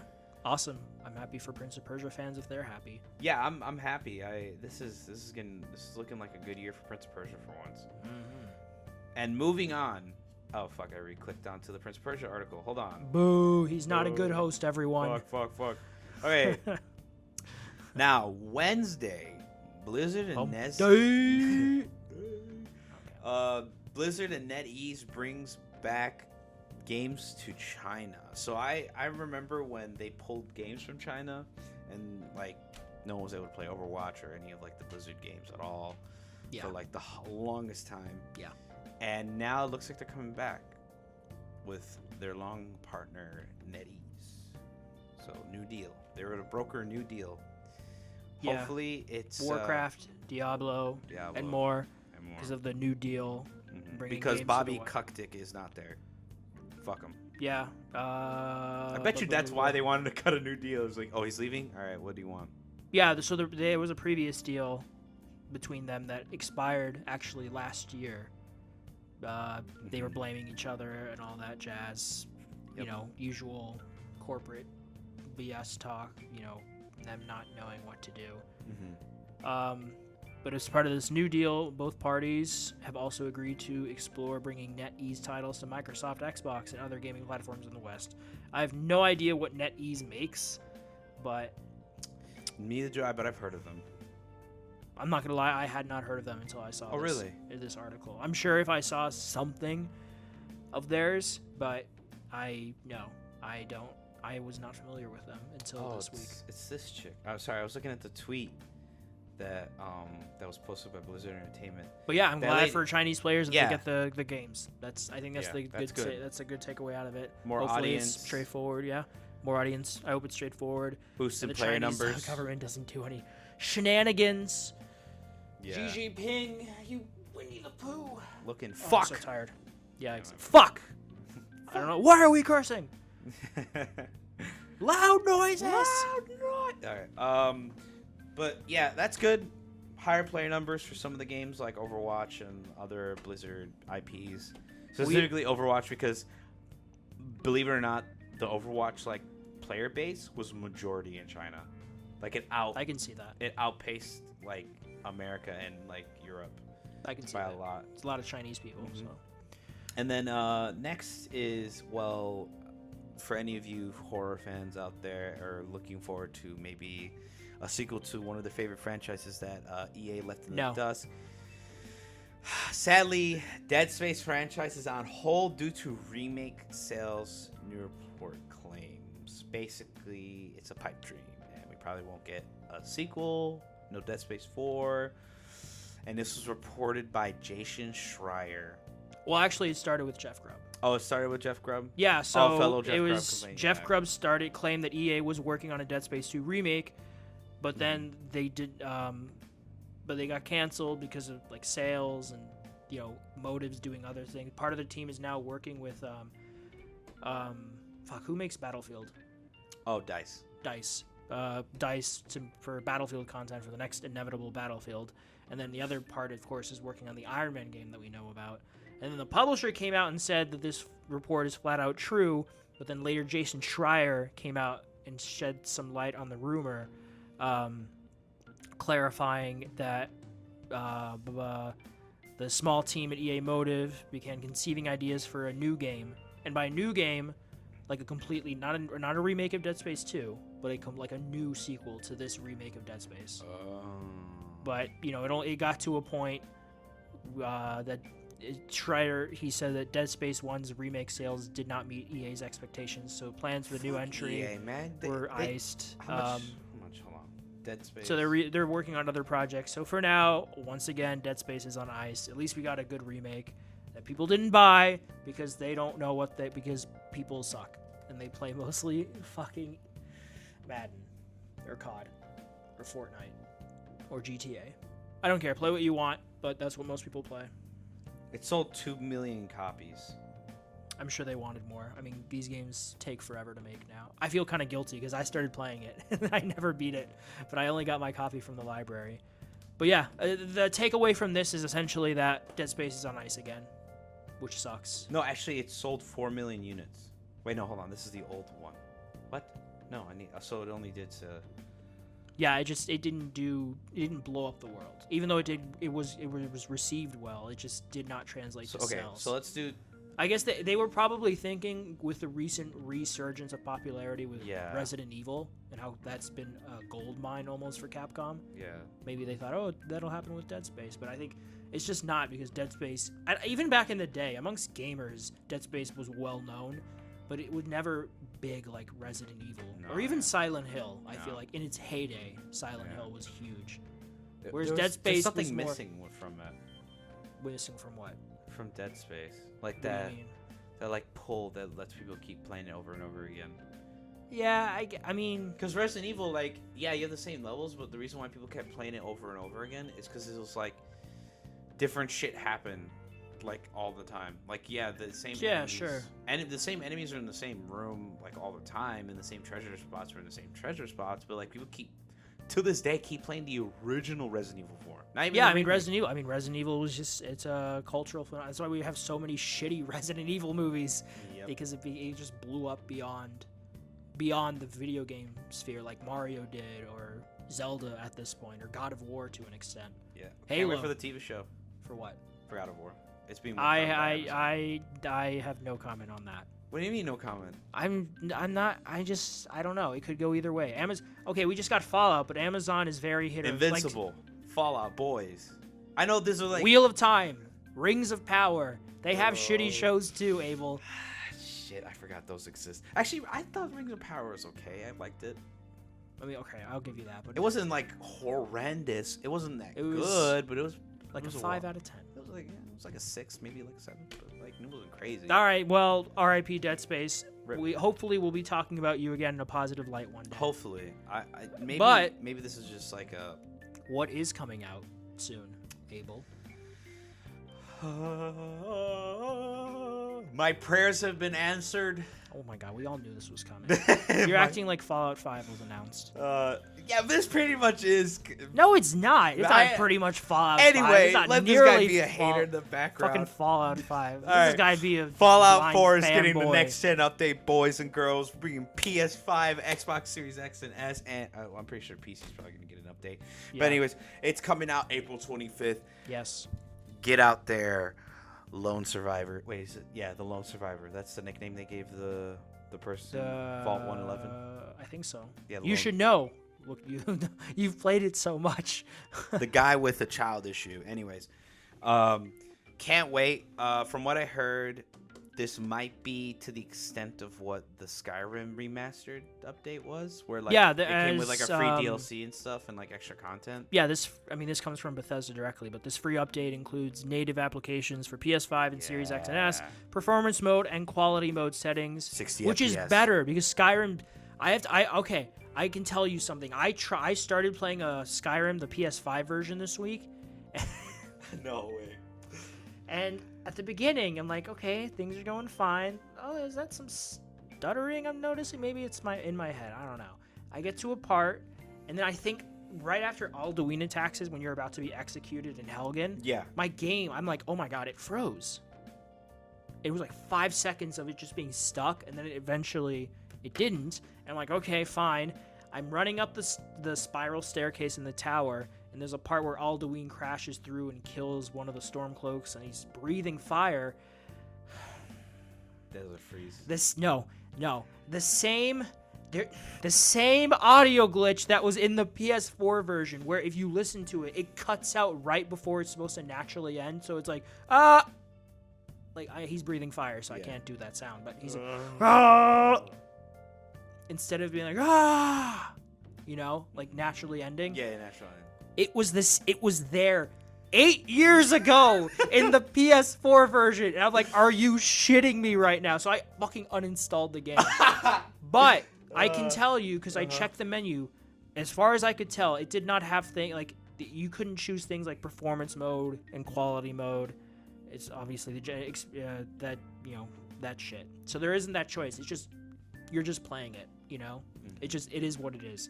So I'm hoping this one is better because if it's there, I might do a replay of Fallout 4. Nice. Yeah. Oh, okay. So on this article, it's not just like a couple obviously the bells and whistle, cleaning up, making it look good and everything. We're getting what's called, I guess this is like a teaser for one of the free Creation Club items that are going to be added to this update. It's called more content. Yep, the Enclave Remnants, which basically gives us Enclave weapon skins, Enclave armor skins, Tesla cannon, the Hellfire power armor, which is in Fallout 76, if anyone's wondering, XO2 power armor, which is also in Fallout 76, and then we also have the Heavy Incinerator, which is a new gun. Oh, also Echoes of the Past. It's a new quest. Oh yeah, Echoes of the Past. Thank you for. I actually didn't know. Makeshift weapon pack. Yeah, Halloween Workshop. Halloween Workshop. Yep, and probably more. I might play it. Okay, I'm gonna. I mean, I have the game, so it's free for me. But yeah, I will. I might do a replay after I finish Jedi Survivor. I might do a replay of Fallout 4. I might. Yeah, same. But probably gonna Fallout 4 kicks off like when you first leave the vault. It feels like I remember talking to my friend about this back in 2015, but it kind of trudges along. But once you get to Diamond City, that's where the game really, I think, it kicks off. But I like Fallout 4, and I love Far Harbor. You played the DLC. Oh, yeah. Right? Fucking Far Harbor's my favorite. Far Harbor is amazing. We are never getting Fallout 5. Dude, we don't even know what we're going to get the Elder Scrolls 6. We just got Starfield last year, and that was met with mixed reception. Lukewarm. Yeah, mixed, like this is It's okay. it's okay, but there's more that it could have been done. You just gotta wait. Give it a year, they'll patch it and stuff. But yeah, A modding community will add something. Yeah, excuse me, when dying over there. Yeah, it's the Canada Dry. It's the hiccups. Not sponsored. But yeah, April 25th. Damn, man. I think I might be venturing back into the Commonwealth. Let's go. But yeah, and to finish off Friday. Yes. Here we go. Ubisoft is deleting the crew from players' libraries, reminding us we own nothing. Thank you, Ubisoft, for being the worst company next to EA, possibly. How do you combine those names? Esoft. Esoft. EA Soft. UBA. UBA. UBA. UBA.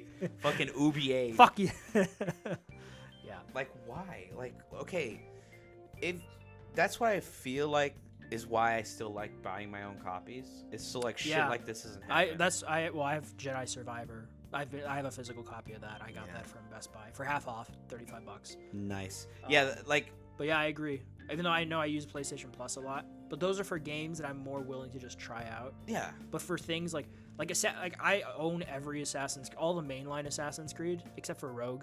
I don't own Rogue. But I have physical copies of everything else. So that's why I want to buy Mirage physically when it's $20. Oh, but okay. I get your point. But yeah, it's kind of shitty what they're doing with the crew, which is, like you said,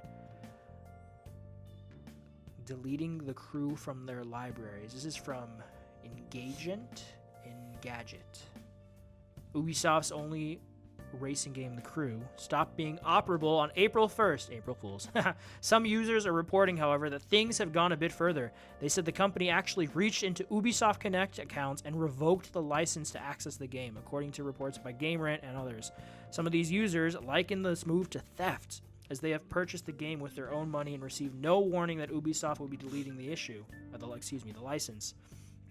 When attempting to launch the game, these players say that they received a message stating that access was no longer possible, which is horseshit. It's wild. On its face, it sounds pretty bad. People paid for something that was snatched away. However, there is one major caveat. The Crew is an online-only racing game, so there really isn't anything to do without the servers.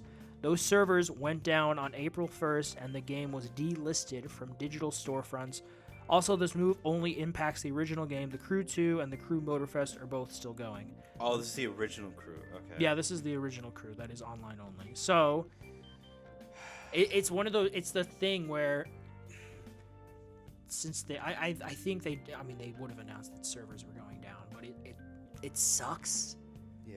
But it's one of those things like if you know you're buying it and it's online only, and the service will eventually go down one day. It's like that's what I'm scared about. Helldivers is when it does get eventually, and the same thing with Destiny in 10 years. Yeah, in 10 years, and the same thing with Destiny. I mean, Destiny's almost. But you can play those offline, right? What, Destiny? No. You can't. You have to be online. You have to be online. That's what I'm scared about. Helldivers, you have to be online. Yeah. Oh. Actually. Well, hopefully with Helldivers, because they've done a pretty good job with content and everything. Not the content. The what? What's the dude? What would you call the dude who's kind of organizing? Joel. Yeah, Joel. What would you call him? The dungeon master. Almost. The game master. The game master.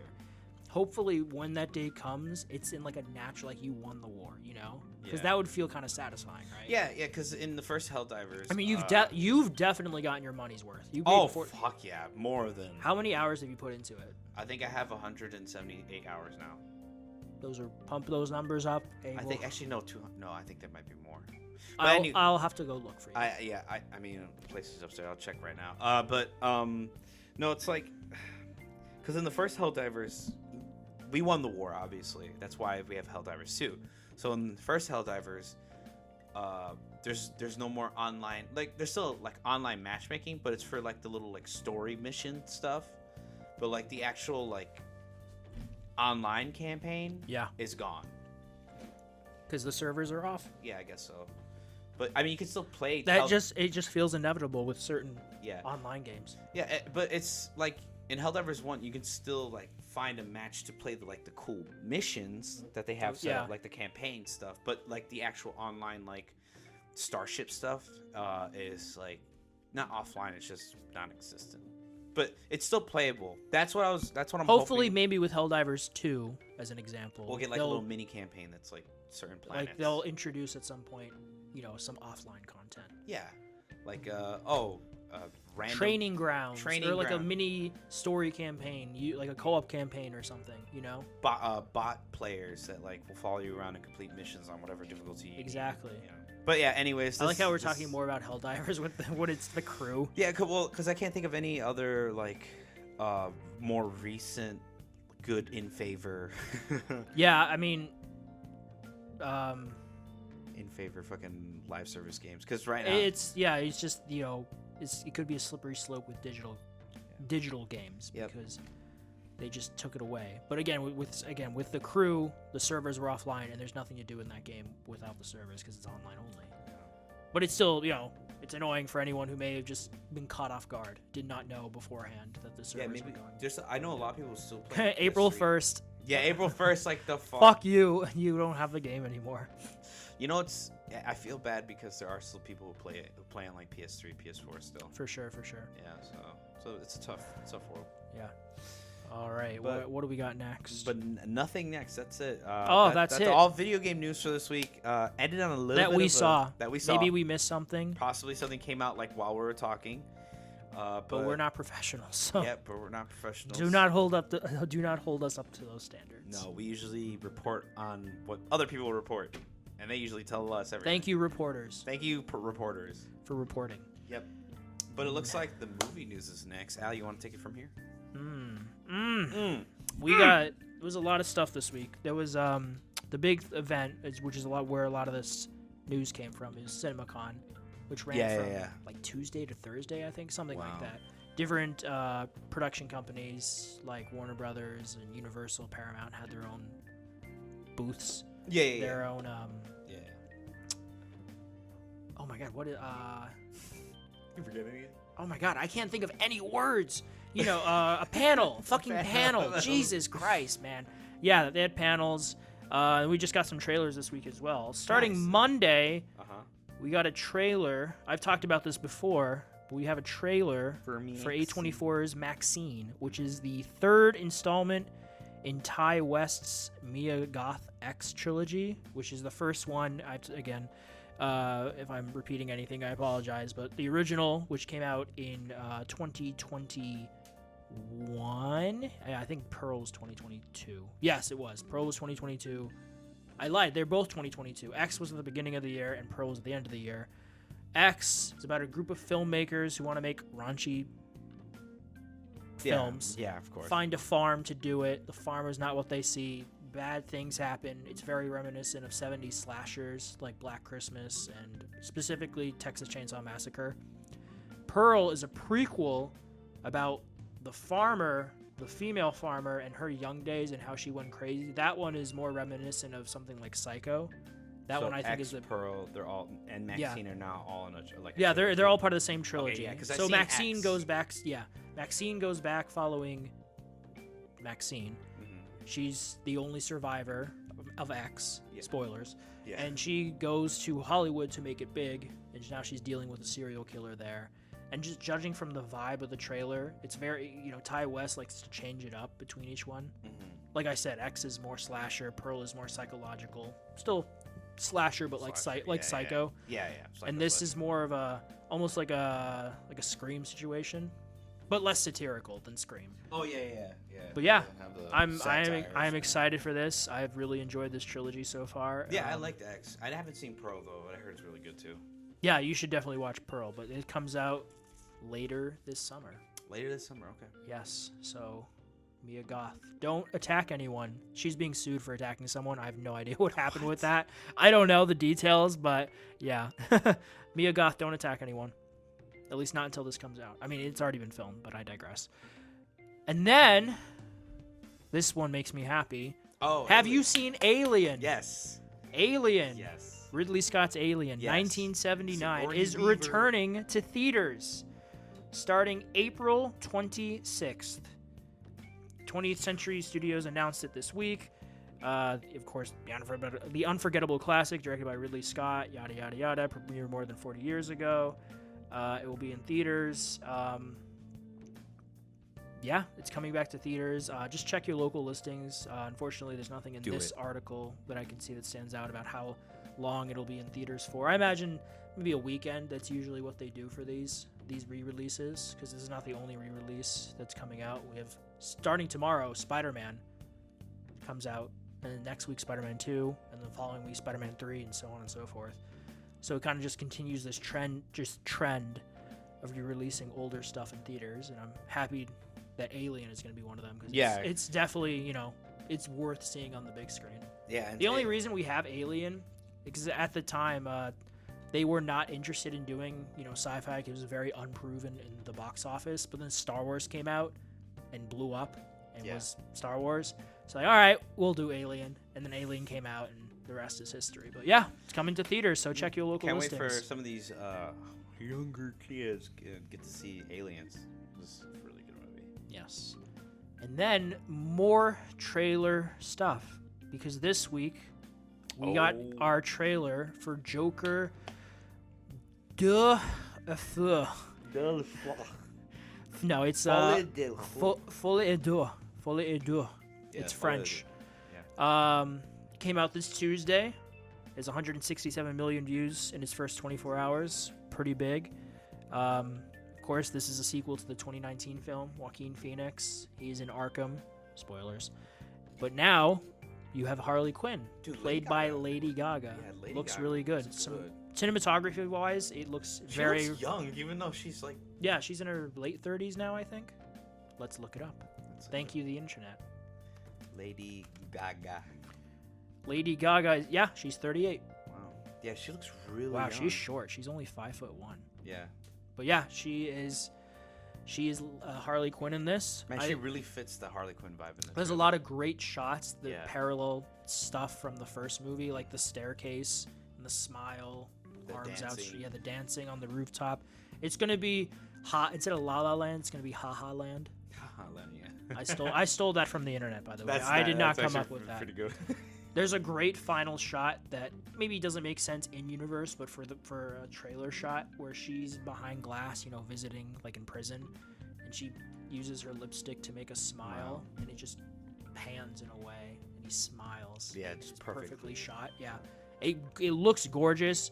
Full disclosure, it is a musical, so go into it expecting it to be a musical, like rated R musical, like Wonka or something. It is a musical. So because I know some people will just expect something like the first movie, which obviously is fair. It is a musical. Yeah, so it's a musical. They should really say musical, like it's a musical. Yeah, heads up. It's a weird thing that studios have done recently. Like Wonka did it. The Color Barbie. Purple. Barbie's. It's a musical. Is it though? It has like one music. I'm just kidding. That's fair. I don't know. It's you. That's a good point, but I don't know if there's. There is a musical number in. What I do, always number 2. Yeah. Come on. It pretty much. Well, it's not like a full-on musical. Yeah, that's like. It's musical adjacent. Yeah, it's Wonka is a musical. Yeah, all the Willy Wonka, Wonka films yeah. are musicals. The Oompa Lion King Loompa. is a musical. Yeah. Mary Poppins is a musical. I mean, you make a good point. It's just I hadn't really thought of it until you said it. Yeah, it's But just broke the glass ceiling yeah. with that one. We got Lady Gaga. We got Joaquin Phoenix being Joaquin Phoenix. And it comes out October 4th. So go watch that trailer for Joker. Full adieu. I keep mispronouncing. I don't know French. Full adieu. And then more stuff coming back to theaters. I told you there would be Even more. more. It has been 20 years No since way. Edgar Wright and Oh. Nick Frost and Simon Pegg. Simon Pegg. Simon Pegg gave us one of the best zombie films. It's a spoof, but it's one of the best zombie films ever. Shaun of the Dead is coming back to theaters for its 20th anniversary. From what I heard, all the zombies in the Shaun of the Dead were just like friends and extras that they were like. Oh yeah. They were able to just. All they did was like pay them like food. They just bought Yeah. pizza for everyone. Exactly. I mean, that's how I'd be there day one. But they did so much makeup for everyone. But anyways, It's yeah, good continue. makeup. Yeah, No, it's good. Really good. It's one of the best. I love Shaun of the Dead. It's my second favorite of the Cornetto trilogy. Second favorite. What's your first favorite? Hot Fuzz. Hot Fuzz. Oh, okay. Yeah. I mean, I put Shaun of the Dead over Hot Fuzz, but I That's like fair. Hot Fuzz. I World's End, it's okay. I actually like I like World's End. It's pretty good. It just has like a really. It's you know what it is I'm not used to Simon Pegg playing an asshole. and Nick Frost being the straight guy. Yeah, because the other two it's the other way around. Yeah, it's the other way around. Yeah. But I think well, no, they like did a good job. Nick Frost's character in Shaun of the Dead is more of like nonchalant, like what World's End main character is. Sure. Just like very like bro kind of persona. Bro. But in Hot Fuzz, Nick Frost's character is just more like naive and just like very like ignorant to like the real Which one? world. Hot Fuzz, Nick Frost's character in Hot Oh Fuzz. yeah, he had his idea of being a cop is action movies. His action moves, yeah. And then he lives an action movie at the end, remember?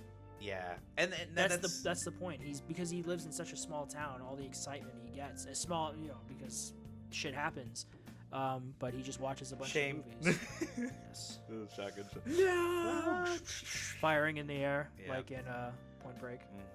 But yeah, that's just yeah. So the World's End was just I don't know. But yeah, can't wait. I actually might go disagree. see this on Tuesday.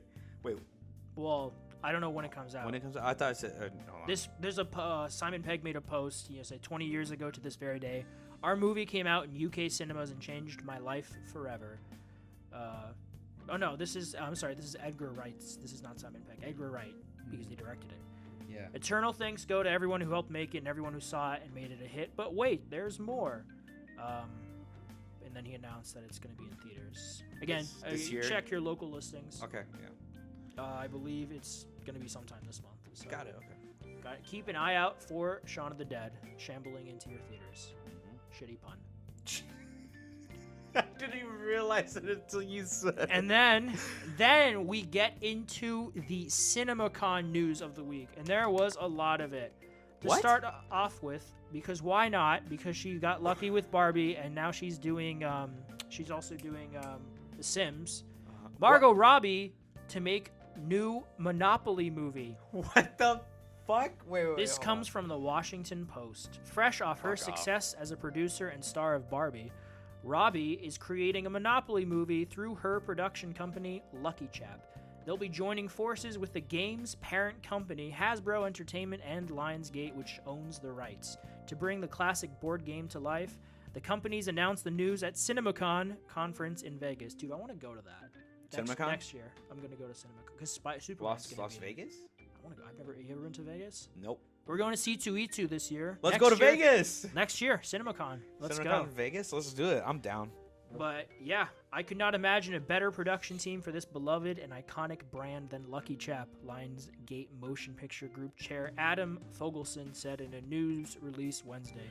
They are exceptional producers who choose their projects with great thought and care and join Monopoly with a clear point of view. It's PR talk.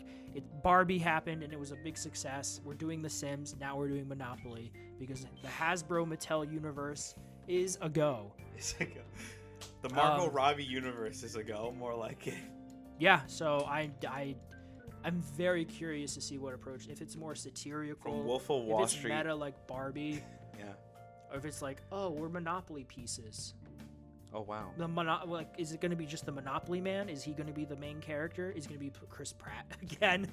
Dude, no, think it went from fucking Wolf of Wall Street, Harley Quinn, and now she's Barbie, and practically now going to be like the Sim character or the Monopoly. I think she's just producing it. Oh, she's producing. No, it's just her production. Oh, she's not starring. No, Oh, that would be she's so not. funny. That's She might have a role in the film, but as far as I can tell, she's not starring in any. It's her production company. Okay. Like they're doing The Sims, and it's crazy. Like let's do all the toys. What toy would you want done as a movie? We already have Transformers. We already have GI Joes. Oh, we already got Battletoads. I don't know. Battletoads. Shit, I'm trying to think. I played a lot of Bakugans. Yu-Gi-Oh! I don't know. Oh no, Bandai. Play-Doh. Play-Doh. I don't even know how Play-Doh movie. No, it's all. How would that even work? Oh my God. Like, what is our existence? We're just meant to be molded into various shapes. Dude, Play-Doh movie is literally just gonna be the Lego movie, But shittier. but shittier. The Lego movie is amazing. Mhm. But No, yeah, the Monopoly rip-off movie. Lego brand. What are they called? Not Roblox.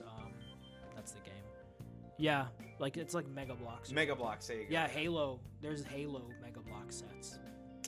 Yeah, I think it's okay. Let me get Halo Mega Bloks the movie. Halo the movie. Mega Bloks. Mega Bloks edition. Yeah, it's Mega Bloks. It's the shittier Lego. From the Lego's- man that Lego's brought better. you Shaun of the Dead and Hot Fuzz brings you the world's end. Why are you bringing up the World's End right now? No, it's because I was using that voice with like Oh, okay. for the people who This made is his Halo. audition tape, everyone. From the people who made Halo, we have Mega Bloks Halo. That's pretty decent. That's What? not bad. What this? The Oh, voice. I wasn't even trying. I was just. Well, then you should try, and then it'll be even better. Let me apply. Let me. Hey. You hire can do it me. later, not now. God damn it. I beat This you. is my reel. But yeah, we got Monopoly movie, and then also at CinemaCon, we got Five Nights at Freddy's 2 announced. Did you really like the first one that much? It was pretty fun to watch. I'll probably watch it this week. Fine. Which is coming out fall 2025. This Nice. comes from GameSpot. Wait, fall 2099? Wait, what? Yeah, 2090. That's what I said. 2099. Wait, what? 2025. 2025. Okay, I'm like, what the fuck? This is Bloom. I didn't realize this, but the first one is Blumhouse's highest-grossing movie ever. More than Which- Megan. I like Megan. Did you watch the R-rated cut? Yep. I didn't. I need to watch it. But this comes from GameSpot. Following the breakout success of Five Nights at Freddy's horror movie based on the video game, Blumhouse has announced that it's making a sequel to the surprise of no one. This news was confirmed during CinemaCon at Las Vegas this week by film giant Universal. The sequel announcement is no big surprise. After all, the first one did really well. The FNAF movie, which was directed by Emma Tammy, achieved these incredible box office numbers despite the day-and-day release on Peacock. Yeah. There is no word yet on if the director and original cast will return, nor do we know if series creator Scott Cawthon is involved. What is confirmed is that the sequel will be released fall next year. That's all we know. Okay. Wait, that means they've been working on it now. I'm sure as soon as the first one was profitable, like, yeah, let's make a sequel because money. Yeah. Scott Cawthon is very particular with not having gore in his movies. Or not movies. Okay. I'm not like a huge Five Nights at Freddy nerd, but I just know. I don't think I've ever played any of them. Actually, I haven't played a single one. I just know a lot about like the story and how Scott Cawthon as a creator creates his games. So his is what you call mascot horror. So it's just like horror, but for kids to absorb. But there's I know. there's Peeking out. Ah! Yeah. It's more of like it has a dark background that adults can understand, Sure. and it's kind of appealing to kids, but it isn't so graphic that it scares them. You know, it's like scars. I mean, that makes sense because I mean, it's huge. It's popular. It's popular. So like in the games, the main villain, what do you call it? William Afton. He's the serial killer that kills all the kids, stuffs their bodies inside of the animatronics. What a monster! He gets himself trapped in what's called a spring lock suit, and it's blood. It's like a very gory kind of spring lock. All the it basically crushes his bones and turns him into mush inside of a suit, and then he turns into and then he because of the whole Kinky. Stuffing the kids inside the bodies, they possess the animatronics. Same thing happened to him, except with the spring lock suit, his corpse is still inside of the machine, so he's moving around. A decent amount for someone who's never played the games. Yeah, but basically what I'm trying to get at is that is all background stuff. Sure, there's lore. There's lore. Yeah. So he doesn't like any blood, no gore, no nada. That's why if you watch Five Nights at Freddy's movie, there's it's PG-13. So. Yeah, it's PG. He wanted it PG-13, but Blumhouse wanted it rated R like everyone else did, because it's everyone's audience. All the people who grew up playing the games are grown up now. Are grown up now, so it's not like. I'd be curious to know if this brought in a new generation to play the game.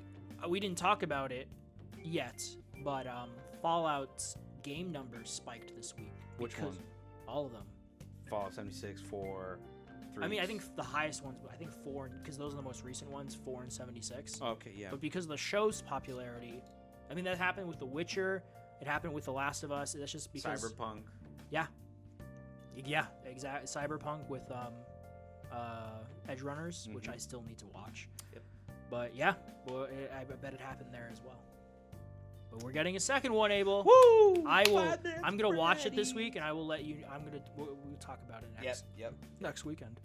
You can ask me all the questions you need if there's some stuff you don't understand. I'm so confused. All right, what's that third one right there? Ooh. Yes, more CinemaCon news. We're getting a new Blair Witch movie in the works from Lionsgate and Blumhouse. This comes from The Hollywood Reporter. What? Unironically, I watched the Blair Witch Project for the first time for a college course, and you want to know what college course it was for? No, what? I mean, documentary. It's so funny because it's not real. It wasn't even real, but he said, "Oh, this But it's a well-made. It's a fake documentary. Yeah, that's why it's a well-made fake documentary." Mm-hmm. But yes, this one comes from The Hollywood Reporter. Lionsgate and Blumhouse are heading back to the woods for a new Blair Witch movie project. It's part of a multi-film deal between the studios that will see Blumhouse reimagine horror classics from Lionsgate. The deal follows the duo collaborating on Imaginary, which has earned $38.2 million since release last month, even though it's kind of shit from what I've heard. 1999's Blair Witch Project is considered one of the most profitable films of all time, made for only $35,000, and it made $249 million. Jeez. Why don't we make a movie and just make that's so easy? Just let me dump my whole savings. But yeah, it's I mean, that's the reason we have so many found footage movies, is because of the Blair Witch Project. But yeah, that's why we have more the PR talk. There's no real details on when we're getting it or, what it's going to be specifically about. Because everything after the first one is just garbage. Because there's just the Blair Witch, and then there's the Blair Witch Project 2. I think it's called Secret of the Book or something. Secret of the something. I'm gonna look this up now. I know the second one you get to see the actual monster. Yeah, you don't in the first one. Yeah, it turns out, spoiler folks, the first one... Blair Book of Shadows, Blair Witch 2. That's the second one, and it has a 14% on Rotten Tomatoes. Yeah. Basically, in the first movie, you think it's spiritual, witch stuff. Yeah. But in the second movie, they reveal that it's actually just the monster that, Booga booga booga. Yeah, pretty much. It's the Five Nights at Freddy's monster. Yep. But yeah, are you excited? Is it like a reboot or just a new sequel? I'm not sure. Because if it's a reboot, I'm for it. A remake,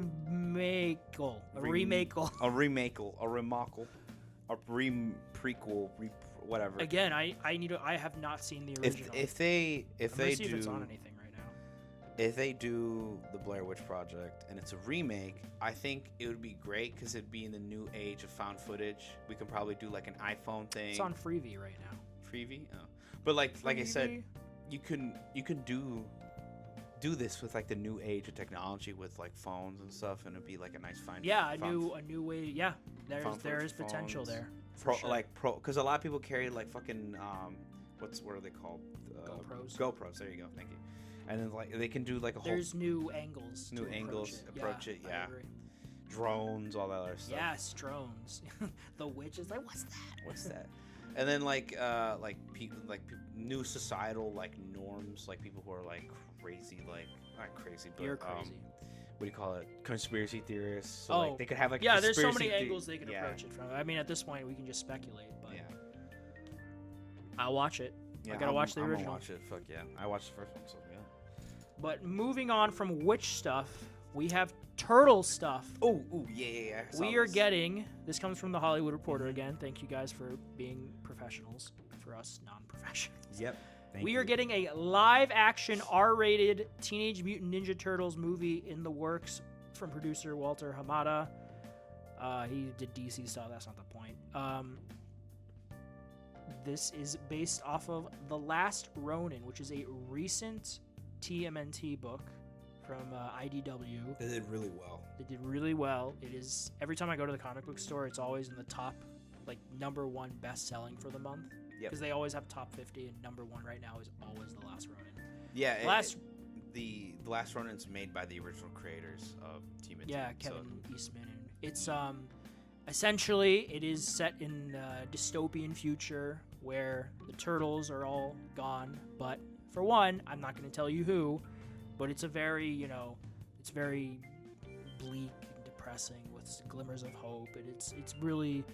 It ends on a really kind of cyberpunkish, a little bit. It ends on like a Ronin sad struggling, good note, though. Struggling with this world he's in and by himself. The losses he's endured, and he's lost a lot. If you're a TMNT fan at all. Yeah. Me? No, I was waiting for the thing. Oh, yeah. No, but I'm saying if you're a TMNT fan at all, you know who this is. Oh no, yeah, I already know who it is. Don't spoil it. I'm not saying it. It's the female one from the movie with the turtle tits. It's her. But yeah, after the success of last year's animated hit film TMNT Mutant Mayhem, Paramount Pictures is keeping turtle power going by putting a new feature project into development. This one, however, will go beyond the realm of all ages material the long-standing property is known for, and instead go into gritty R-rated territory. The OG comics are pretty dark. They're a spoof of Daredevil. Oh, okay. So, like, you have the hand from Daredevil. Oh, yeah, It's the foot from TMNT. Paramount is developing TMNT, The Last Ronin, adapting the popular storyline seen in the recent IDW comics as a live-action feature with the intent of making it for an R rating. Let's go. Interesting. Tyler Burton Smith, who co-wrote the upcoming R-rated action film Boy Kills World, which I'm looking forward to. I hope it's good. And who wrote the 2019 iteration of Chucky horror franchise's Child's Play, is penning the script. Walter Hamada is producing through his 19 company. No one cares about the technical stuff. We are still getting a sequel to last year's Mutant Mayhem, so we're getting that as well. Woo! So it's a decent time right now to be a TMNT fan. They are also, I believe, they're making a Last Ronin game. Yes, they are. Someone is. I don't remember who. I think their studio had layoffs, but they're making that as well. But yeah, we're getting that's. I did not expect to hear that news. It must have really blown up. We're getting a game. We're getting a movie. So yeah, Last Ronin got some cash. It got I never finished it. I should finish reading. I should read. Yeah. You should. Yes. But moving on to more CinemaCon stuff. We have so much. We are getting a new scary movie work. We're getting a new scary movie from Paramount. Nice. Again, this comes from Hollywood Reporter. I've seen the first two, I think. I'm trying to remember the first one. Oh yeah, I remember parts of it. But Paramount and Miramax are making a new take on the franchise and expect to go before the cameras in the fall. Paramount revealed at CinemaCon on Thursday. Fast and Furious producer Neil H. Mortis will produce the new scary movie. Oh wow! So yeah, it's you've seen it, right? Yeah, I've seen the original. The spoof of Scream. Yeah.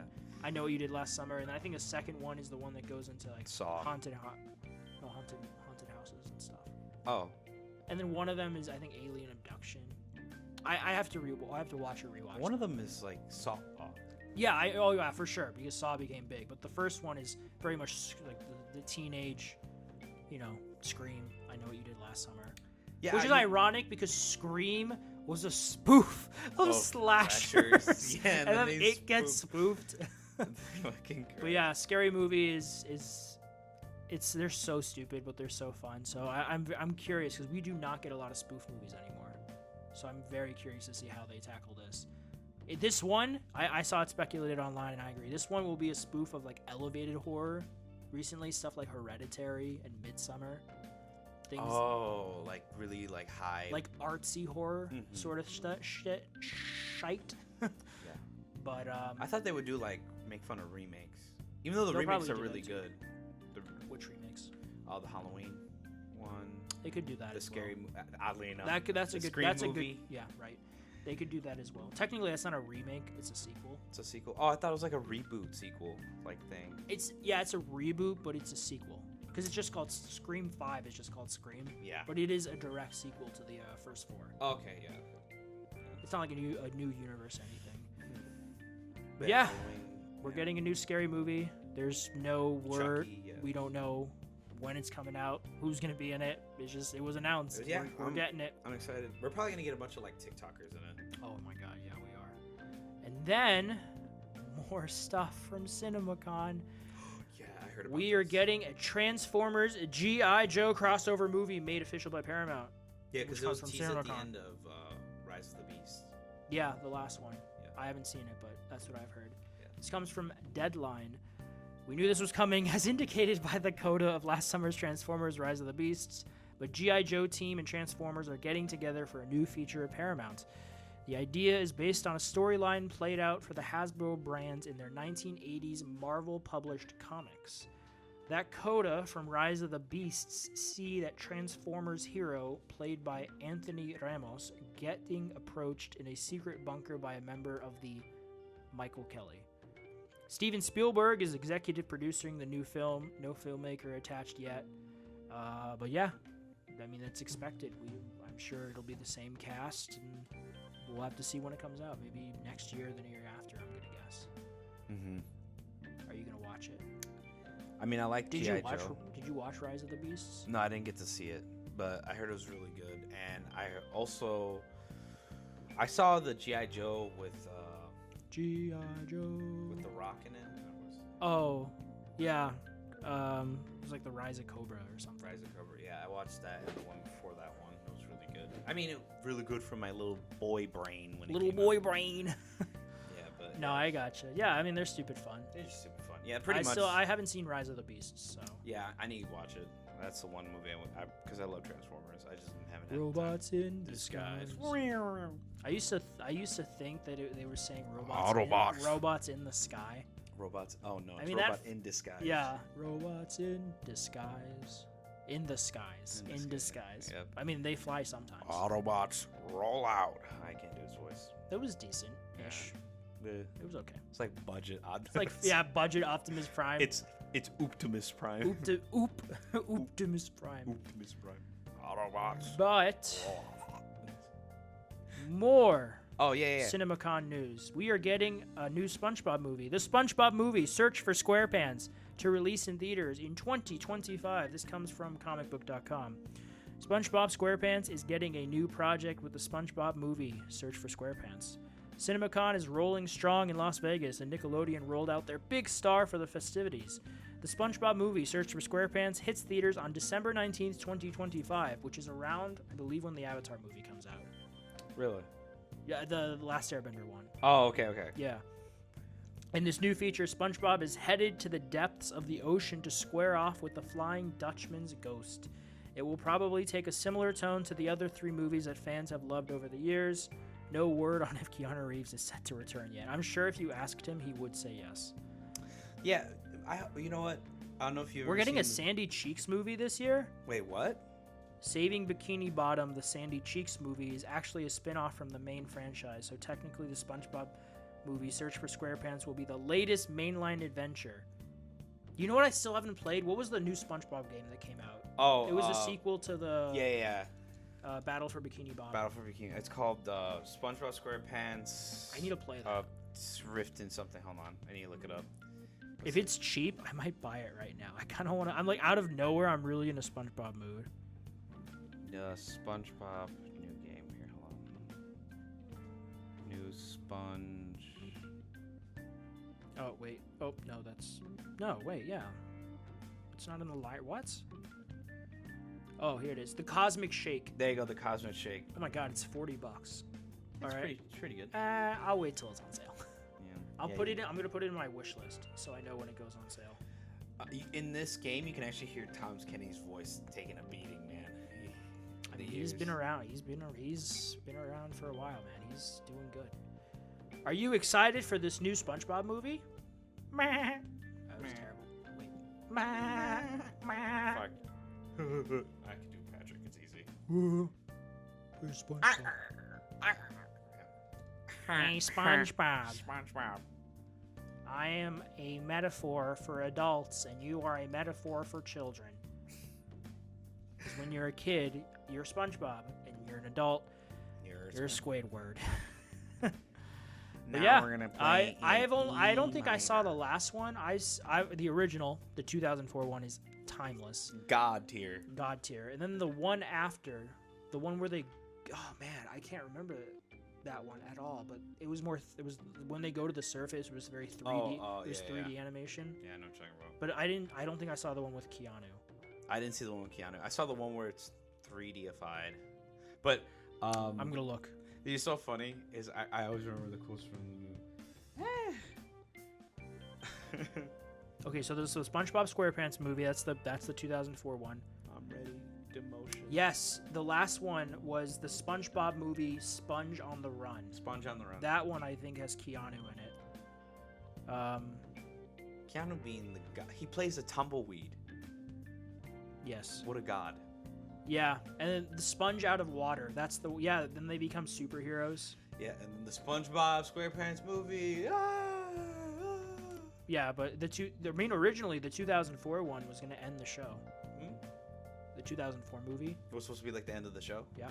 Really? It was so good that they're just like, yeah, money. Fuck it. Money.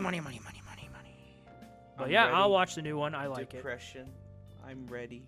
Depression. That's too relatable, Abel. Shut up. It's not Monday yet. I'm not ready to be depressed. Bald, my eyes. But I'm going to play that SpongeBob game eventually. Do it. I will.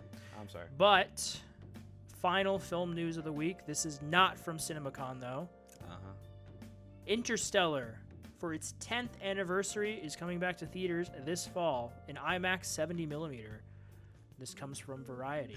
I don't know why, as much as like how sad Interstellar has some scenes in there, I always remember the memes. No.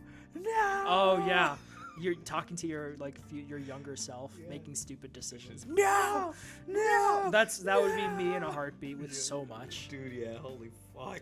It's relatable. It's fucking relatable. But anyways, yeah. But Christopher Nolan's Interstellar will be re-released in theaters in honor of the sci-fi's epic's 10th anniversary. I was hoping that I think I talked about this last year, but I was hoping they'd do this, and they did. The film, which earned an impressive $731 million globally when it debuted in 2014, stars the people it stars. I'm not going to go over that. Paramount Pictures announced the re-release during its presentation at... Oh, fuck, this is from CinemaCon. God damn it! We can't escape it! Can't escape CinemaCon. The exhibition industry conference taking place is blah, blah, blah. It will be September 27th, so mark your calendars, because it's not for a hot minute. They announced it early. But, Nice. Yeah, I guess to kind of ride off his hype with Oppenheimer at the Oppenheimer at the awards, but September 27th. And I have to see it. I am going to see it. I'm so ready. I'm so there for that. I love that movie. I'm ready. Sorry, completely wrong movie, but still. But yeah, I'm excited. That's the last of the movie news I have for this week. Yeah. Oh wow, nothing happened on Friday?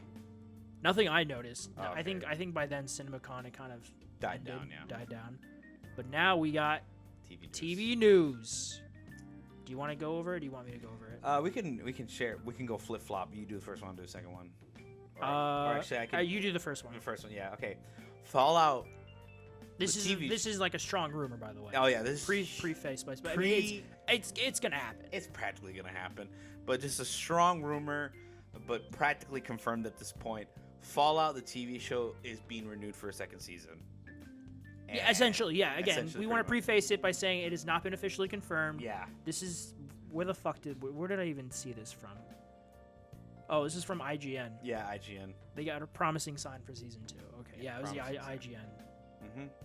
So yeah, I mean, I enjoyed the first episode, so I can't wait for episode. Sorry. Okay, so here it is. Yeah. Okay, so the show has been offered a $25 million tax credit to relocate filming from New York State to California for season 2. Oh yeah. So I mean, Amazon's about money, like every company ever. So they're like, yeah, okay. And with how well it's being received, and it's doing good numbers, I think. Yeah. So. That's so funny that if you film a state, the state's like, oh, go ahead, you can come film in our state. Yeah, Superman, I think, got something like that for filming in Georgia. In Georgia. Yeah, Atlanta, or was it Cleveland? I forgot. It was some state. Kansas. Yeah, right. It should have been Kansas. They should have done something with Kansas. But yeah. I'm just a farm boy from Kansas. Kansas. I gotta watch Fallout this week. So we gotta talk about it next week. Yes, I gotta finish watching it this week. Hopefully. I have to start it and finish it. He hasn't even started, folks. All right. Next one's you. Oh, yes. I mean, this is expected, but Jon Snow still doesn't want it.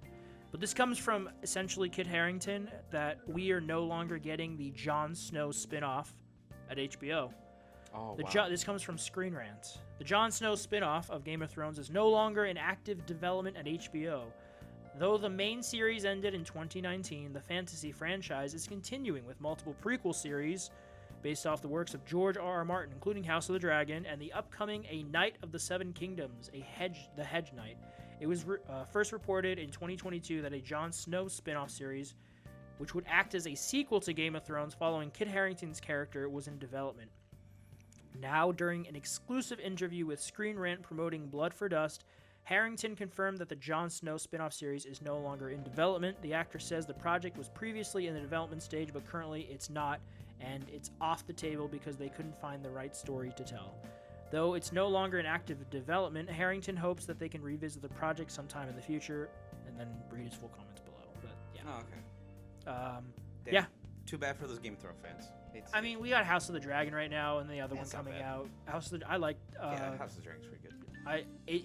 I was watching it weekly, and then I fell off, and then I binged the rest of it, and it was much better as a binge watch. Okay. In my opinion, I found it a lot better. People find it better to binge some shows instead of just watching one episode at a time. Yeah, it's just for me. That's how it was with House of the Dragon. Yeah. But yeah, I mean, it kind of expected, kind of sad. But if they couldn't find the right story to tell, I mean, I can't fault them. Yeah. You don't want to force something just for money's sake. D&D, those are the Game of Thrones creators. No, yeah. Now they fucked over the show at the end. Yeah. Next thing, Smiling Friends trailer for season 2. It's looking to be good.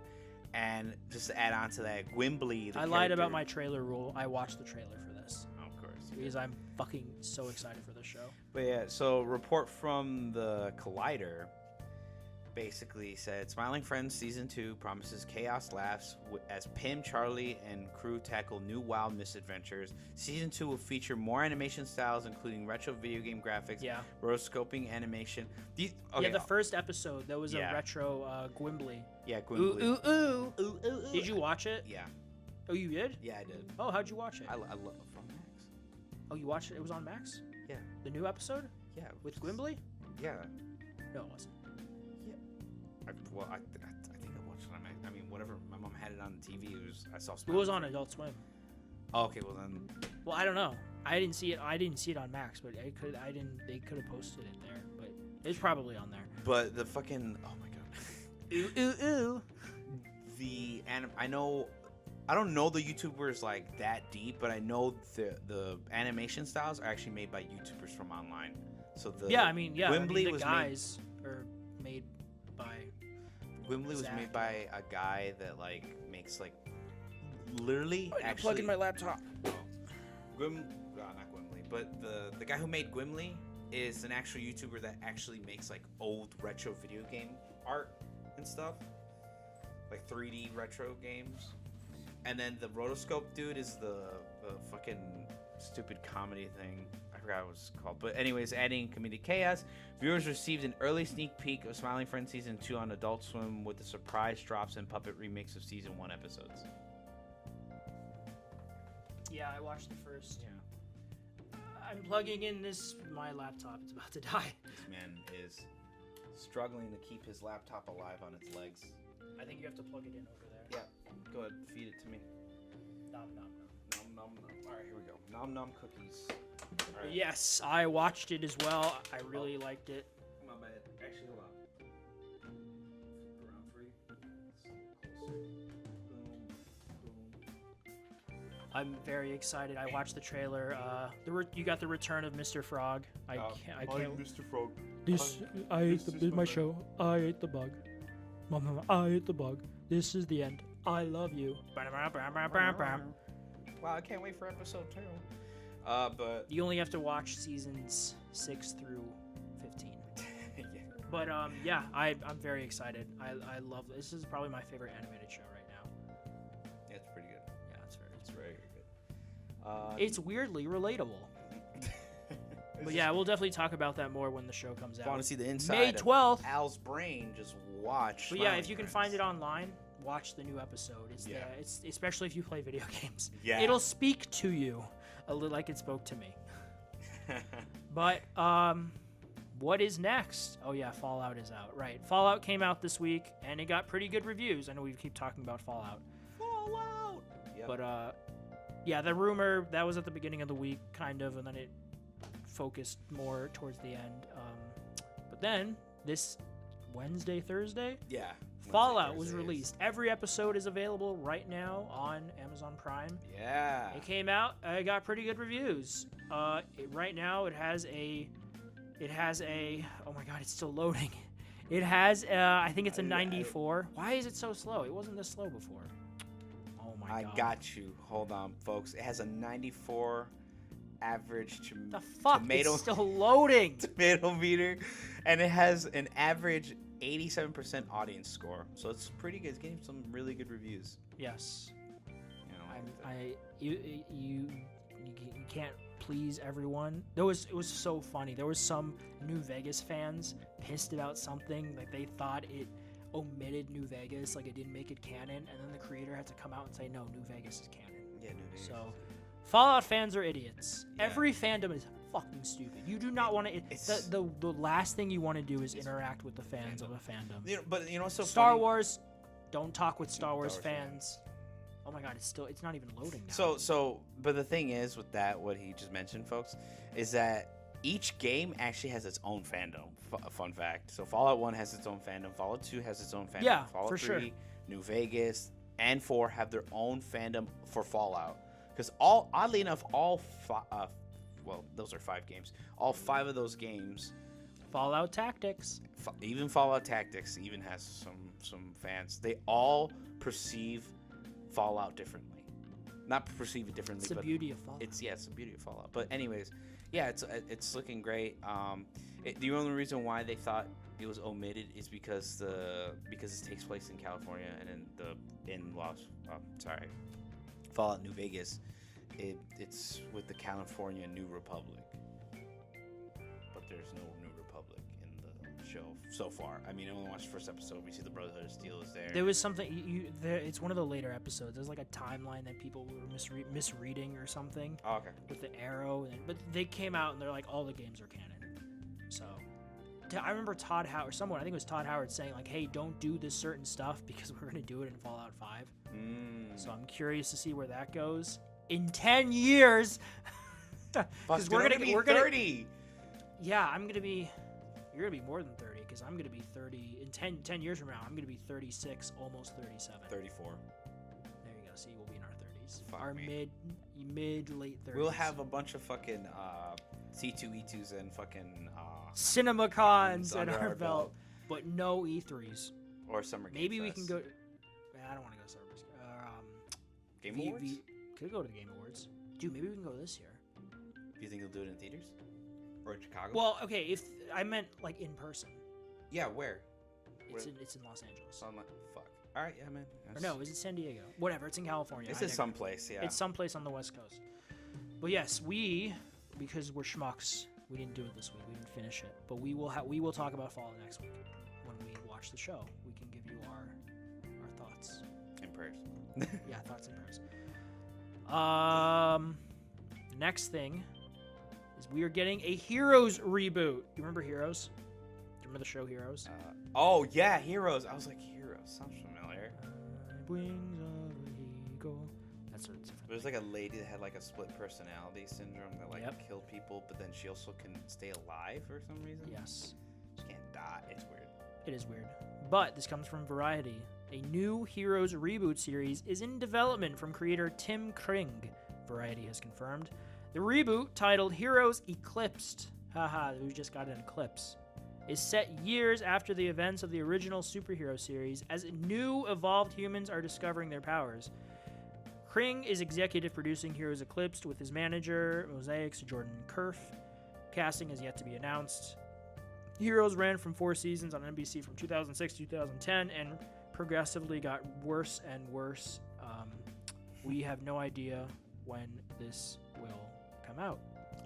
The one scene I remember from Heroes, because I remember it being in the background when I was a kid, was her sticking her hand down the sink drain to where the Blades are, yeah, and she turns it on, right? and her hand is fine. She's like, ah, and then her hand heals. I remember that. That was fucked up. The garbage. Oh my god, I can't think of anything. What is that called? The garbage Disposal. disposal. Yeah. Garbage disposal. Yeah. Exactly. I don't know why that's the. And I remember the Asian dude. I remember Yeah. him teleporting, and he's like, "Whoa, where am I?" I remember that. Oh man, that's crazy. How Whack. Yeah. Wacky. And then speaking of stuff this is just a renewal. But Monarch: Legacy of Monsters, the Apple TV Plus series, has been Love me some renewed monster for a movies. season 2 with multiple spin-offs in the works. Okay, whoa. Okay. This comes from Variety again. Thank you all for your Thank articles. you, Variety. Monarch: Legacy of Monsters has been renewed for season 2 at Apple TV Plus, Variety has learned. In addition, Apple has struck a deal with Legendary Entertainment to develop multiple spin-off series set in the so-called Monsterverse. Exact plot details for the spin-offs are being kept under wraps. Okay, when they say spin-offs, do they mean like more than one, or they just mean like Multiple spin-offs. Fuck. Well, I wasn't expecting multiple spin-offs, but okay, cool, more monster stuff, I guess. But I haven't seen. Do you have Apple TV Plus? Nope, but I've seen clips of Legacy of Monsters. I've heard like okay things. Yeah, about it. okay, Like there are yeah. elements of the show that are really good, and then there are elements of the show that are not as good. Yeah. Like the modern day stuff. Yeah. Mm-hmm. Because you have Kurt Russell and then his son Wyatt playing an older, younger version of the same character, which is kind of cool because they do look a lot alike. But and then it's not as focused on the monsters as you'd want it to be. Yeah. But we got Godzilla and Kong, the New Empire, which I still haven't seen. So good. So fucking good. Oh, you saw it? No, I haven't seen it, but I know. Oh, you're a liar. No, You're a phony. Big I fat can say it looks phony. good from the trailers. Yeah, it looks all right. Looks fucking great. But yeah, anyone who's a fan of the show, you're getting a season 2, so that's cool there. And then finally, Oh. Look at Peacemaker season 2 begins production as that. James Gunn shares Do you really wanna helmet taste pick. it? I do. Nom, nom, nom, nom, nom. This was yesterday. This was Saturday. Oh wow. So good thing we delayed it a day so we could talk about this. Once again, this comes from Variety. More than 2 years after the end of its first season, Peacemaker is finally rolling on a new batch of episodes.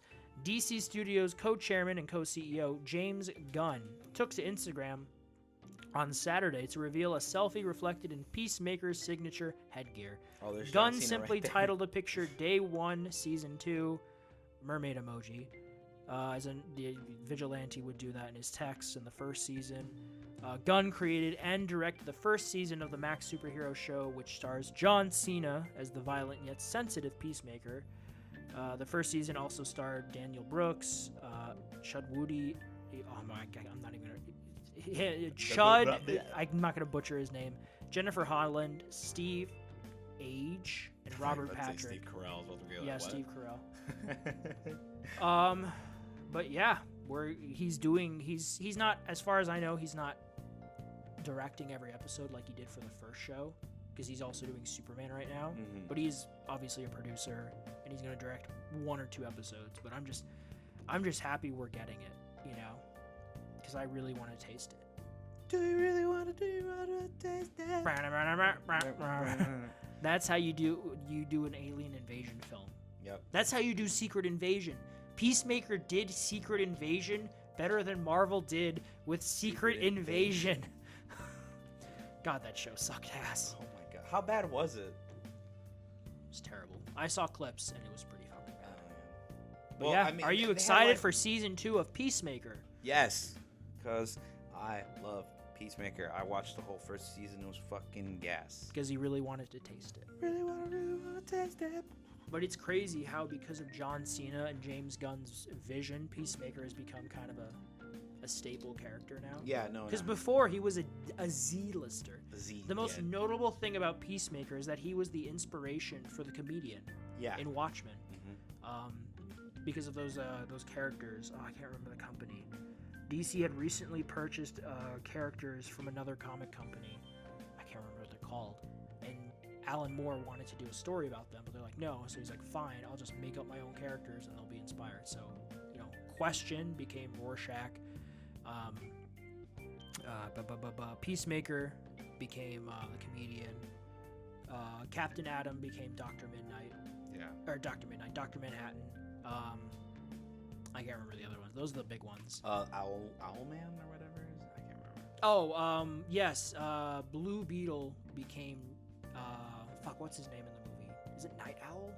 Maybe it's Night Owl. Scarab? I don't know. No, not the Scarab. It's Night Owl. But yeah, and if you remember in The Watchmen, the movie, Thomas and Martha Wayne actually get saved by him. Oh yeah. Yes. Yeah. So Batman's never born. Yeah. Batman's not never born, but Batman isn't created. Yeah.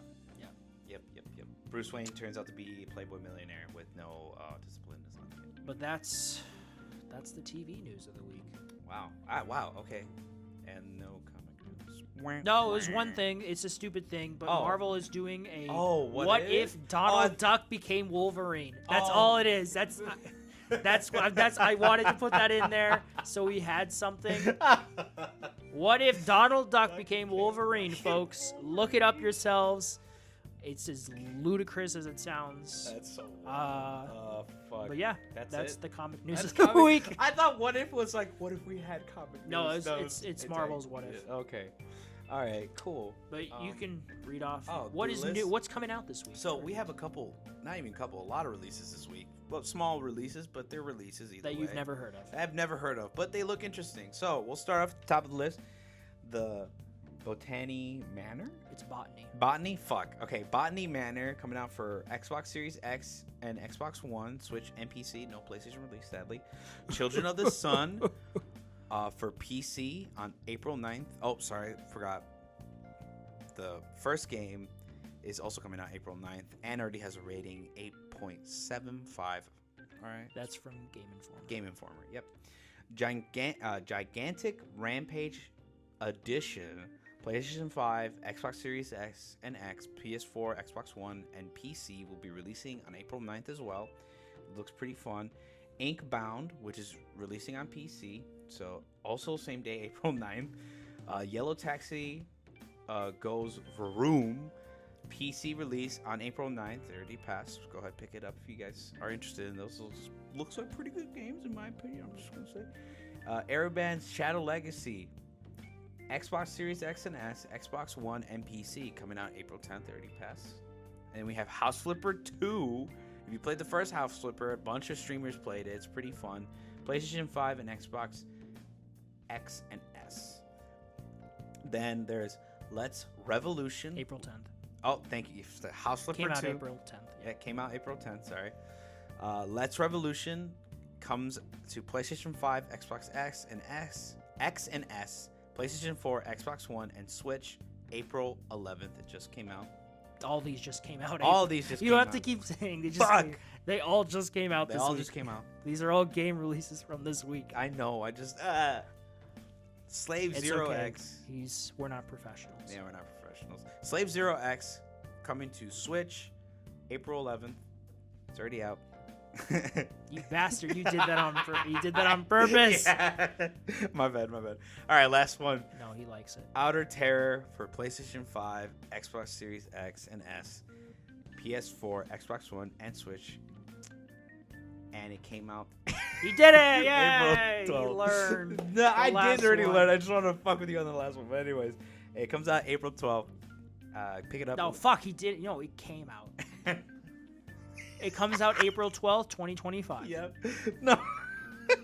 It comes out April 12th, 2024. It came So out. a bunch of smaller releases. Small releases, but they look to be pretty good. I actually kind of am interested in the Outer Terror. Looks pretty cool. If you play it, let me know. All right, I will. Give you your insights. Give you my review.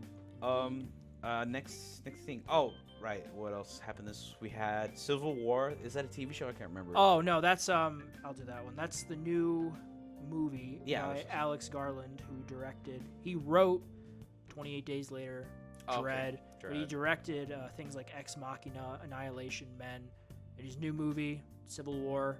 It's about journalists covering a fictional American Civil War. Yeah. But he very much follows the journalist's journey throughout the country during this time. So some people went into it not knowing that. The marketing could have been a little misleading in that regard. But it is about the journalist's perspective of them reporting on this fictional American Civil War. Yeah. So, yeah. Ron Swanson is the president. Yeah, Ron Swanson is the president, and he might be a bit of a dick. A dick, yes. Yeah. But what else came out this week? Fallout TV show. That we haven't talked about at all. Oh, we've totally not talked about it about close to 3 to 4 times this week. But we will talk about it more in depth next week. Yes. Give you our we have thoughts. more episodes to watch, and we're gonna have more in-depth details. I already love the little secrets they have in the show, and it's just That's what I've heard. That it's a lot of Easter eggs and details. Yeah. If you're a fan of the games. And even if you're not a fan, it keeps your eyes glued to the screen. Because, like I said, my mother watches. She never. World on fire. I don't want to stop. Oh wait, hold on. I don't know the rest of the lyrics. Oh, I don't want to say it. All I want to say is a flame in your heart. That sounds right. Yeah. Look at this guy. Look at this modern day Seth. There's some pretty MacFarlane. good songs in. There better be. Yeah, they I are. love the radio in Fallout. Yeah, it's Fallout 4 radio songs though too. So. Now it's stuck in my head. Yeah. But yeah, that came out. Fallout TV show. Check it out, folks. Really good. We're not promoting it, or not. We're not. We're being paid. Yeah. We're not being paid. Amazon, you forgot to send our checks. Where's our check, Don't damn forget it? Amazon. It's free publicity, so I would say watch it. I like the first episode, so. Now we got our main topic. Main of the topic. show. Just a couple of fun ones. Yeah, two ones just to close out the show. It's not that long. Oh, but- before I get to that, I thought of this yesterday. Yeah, what's up? Because we had another prediction come true with the Fallout 4 remaster. Yes. So just a recap for those who were familiar, not familiar, towards the beginning of the year when we started this, one of our early episodes, I think the second one or the first one, we did our main topic was 2024 predictions. We had a bunch of them for various companies and events. Right now we are tied. So the ones that we know about, as far as I know, have come true or one way or another this year so far. One of them was Death Stranding 2 will come out this fall. It will not. It's coming out next year.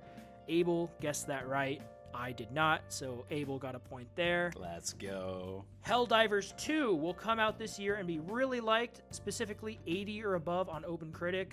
I was correct on that one. Abel, ironically... I didn't... Abel was not as confident, so I got a point there. He did not. So for Sony, we're tied with 1. Microsoft, the easy one, Fallout 4 remaster comes out this year. We got that. We both got that point. New Pokemon game for Nintendo. We both got that. Easy prediction. Elden Ring DLC, specifically summer release. So it had to come out during the summer season. We were on point. June 21st is the first day of summer. We got that right. Yeah. So we both got a point there. And then League of Legends fighting game coming out this year. We were wrong. I should not have listened to you. We both did not get a point there because it comes out next year. Fuck. So yeah. in total, we each have 4 points. So we're tied. A lot can happen this year. We'll see who wins and who gets the... We have to come up whoever... Oh! before I forget, I want to address one of them. So for one of them, we put Sony has no proper first-party titles this year. So to clarify, for that one, just so we're on the same page, because I put nothing from any of their first-party studios, but when I say that, I mean like no Spider-Man or Last of Us or Uncharted, like nothing big. Yeah. Do you think that we get a big release from Sony this year? Because right now you put no, as in you do think we will. I just want to clarify, because if something like an Astros bot comes out, that's like a small game. Like that's not going to set the world on fire. But do you think we get a big game this year from them, from first party Sony? I just want to clarify so I can change it, because it's kind of iffy with the wording right now. No, I don't think they're gonna release anything. I might be surprised, because at first I was like, oh, maybe we are gonna get something. Because remember, this was when we made these predictions before the showcase. Remember, or was there a showcase? State of play. Yeah, there was a state of play before we made. Well, it's the showcase that where we get the big stuff. Yeah.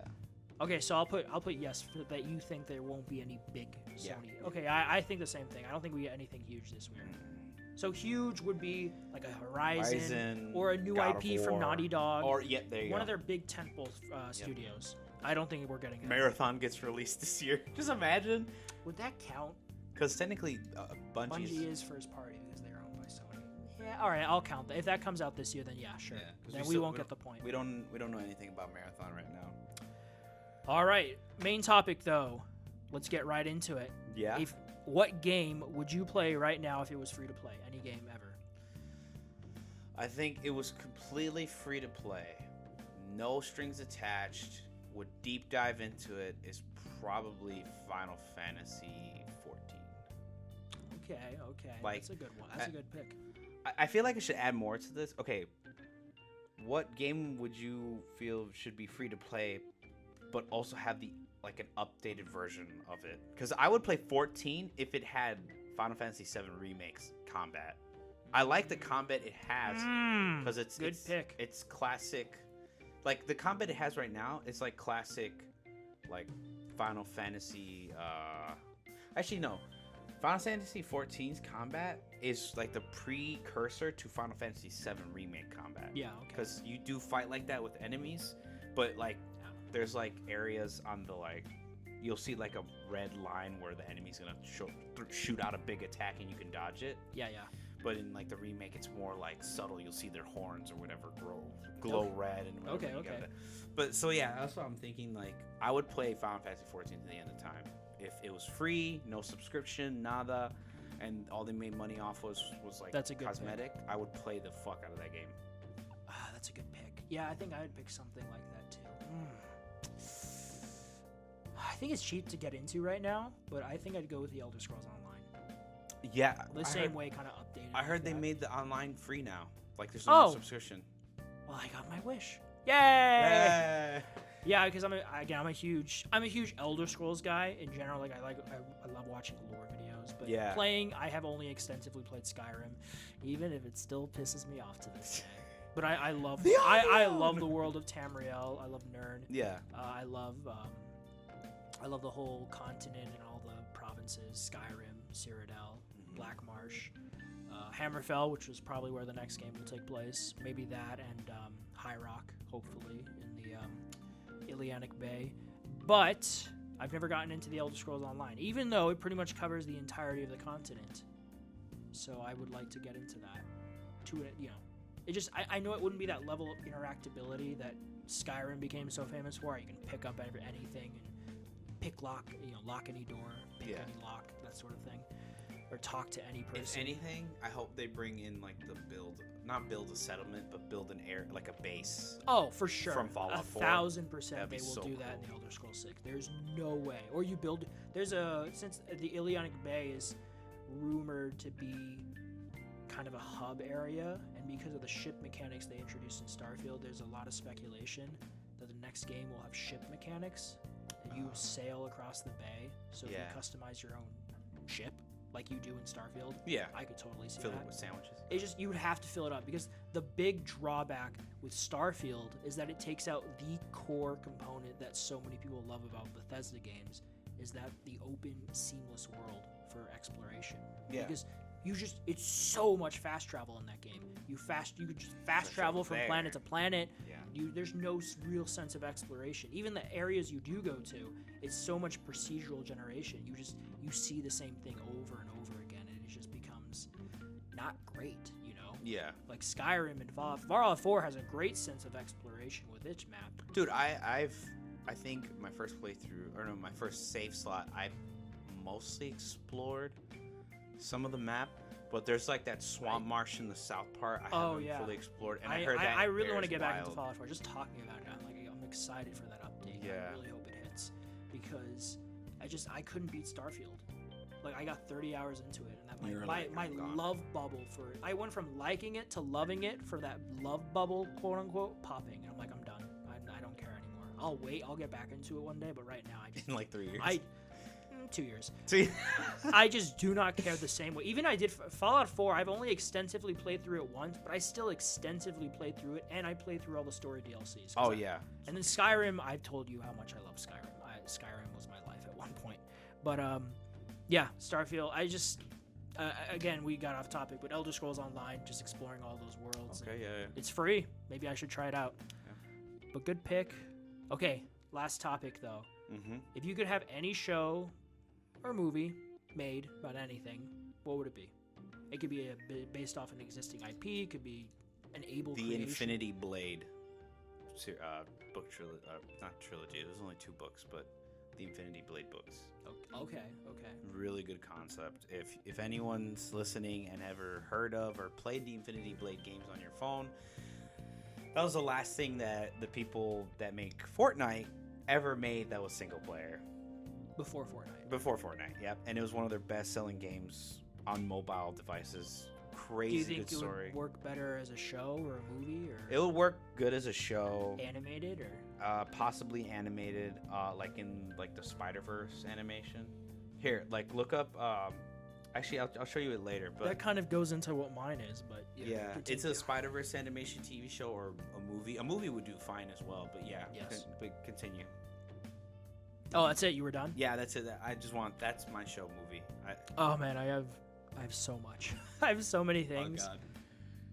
Man was Bone. not I have prepared. a couple of them. Bone would be one. Okay, yeah. Which was rumored they were doing it, but it got the idea got scrapped. It was supposed to be animated at Netflix, and then it was reported last year that they're not going through with it.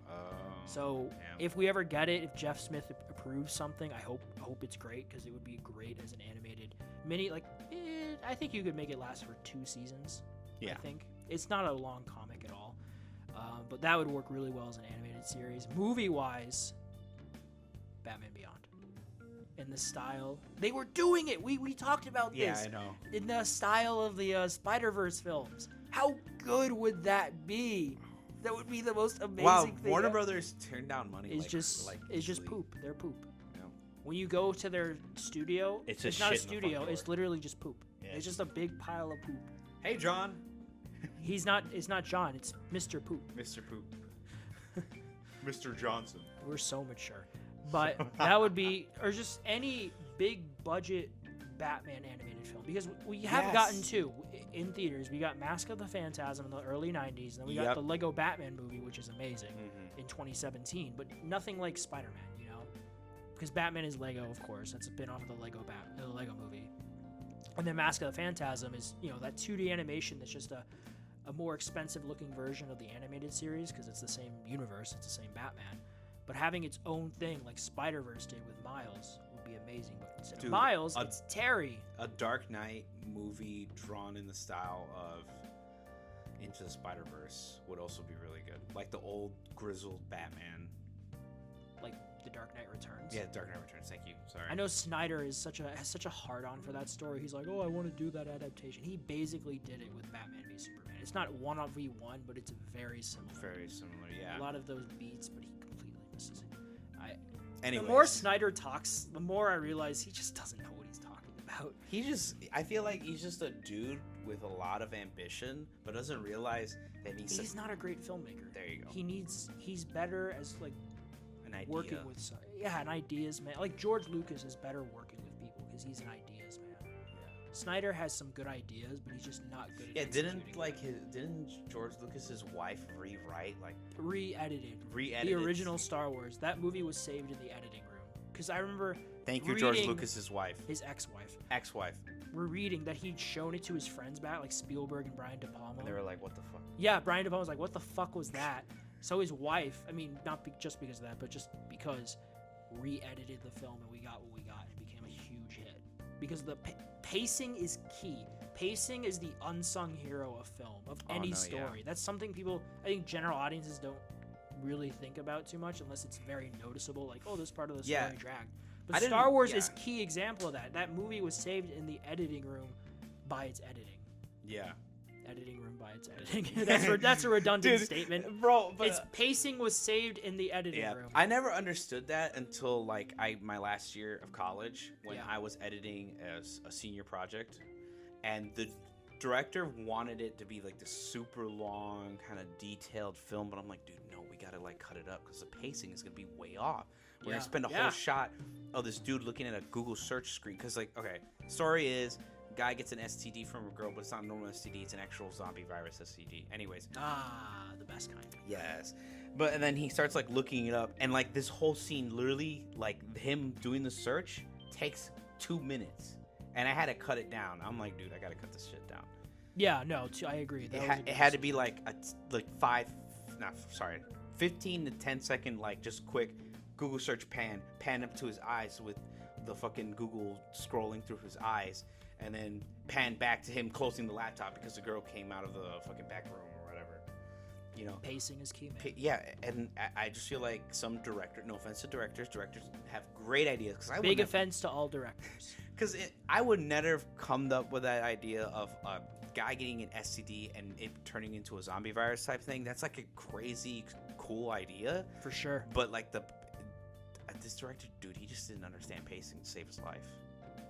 You gotta help him understand it. Yeah. Well, I did. Hopefully. Some of the best paced things. Right now, I'm watching Brooklyn Nine-Nine. Each episode is just really well paced. And then The Social Network, really well paced movie. Ironically, Zack Snyder's Justice League, I remember I had to use the restroom and I paused it. I'm like, oh my god, it's been 2 hours already. It was weird. But pacing is key, man. Pacing is everything. It's a tough fine line to get.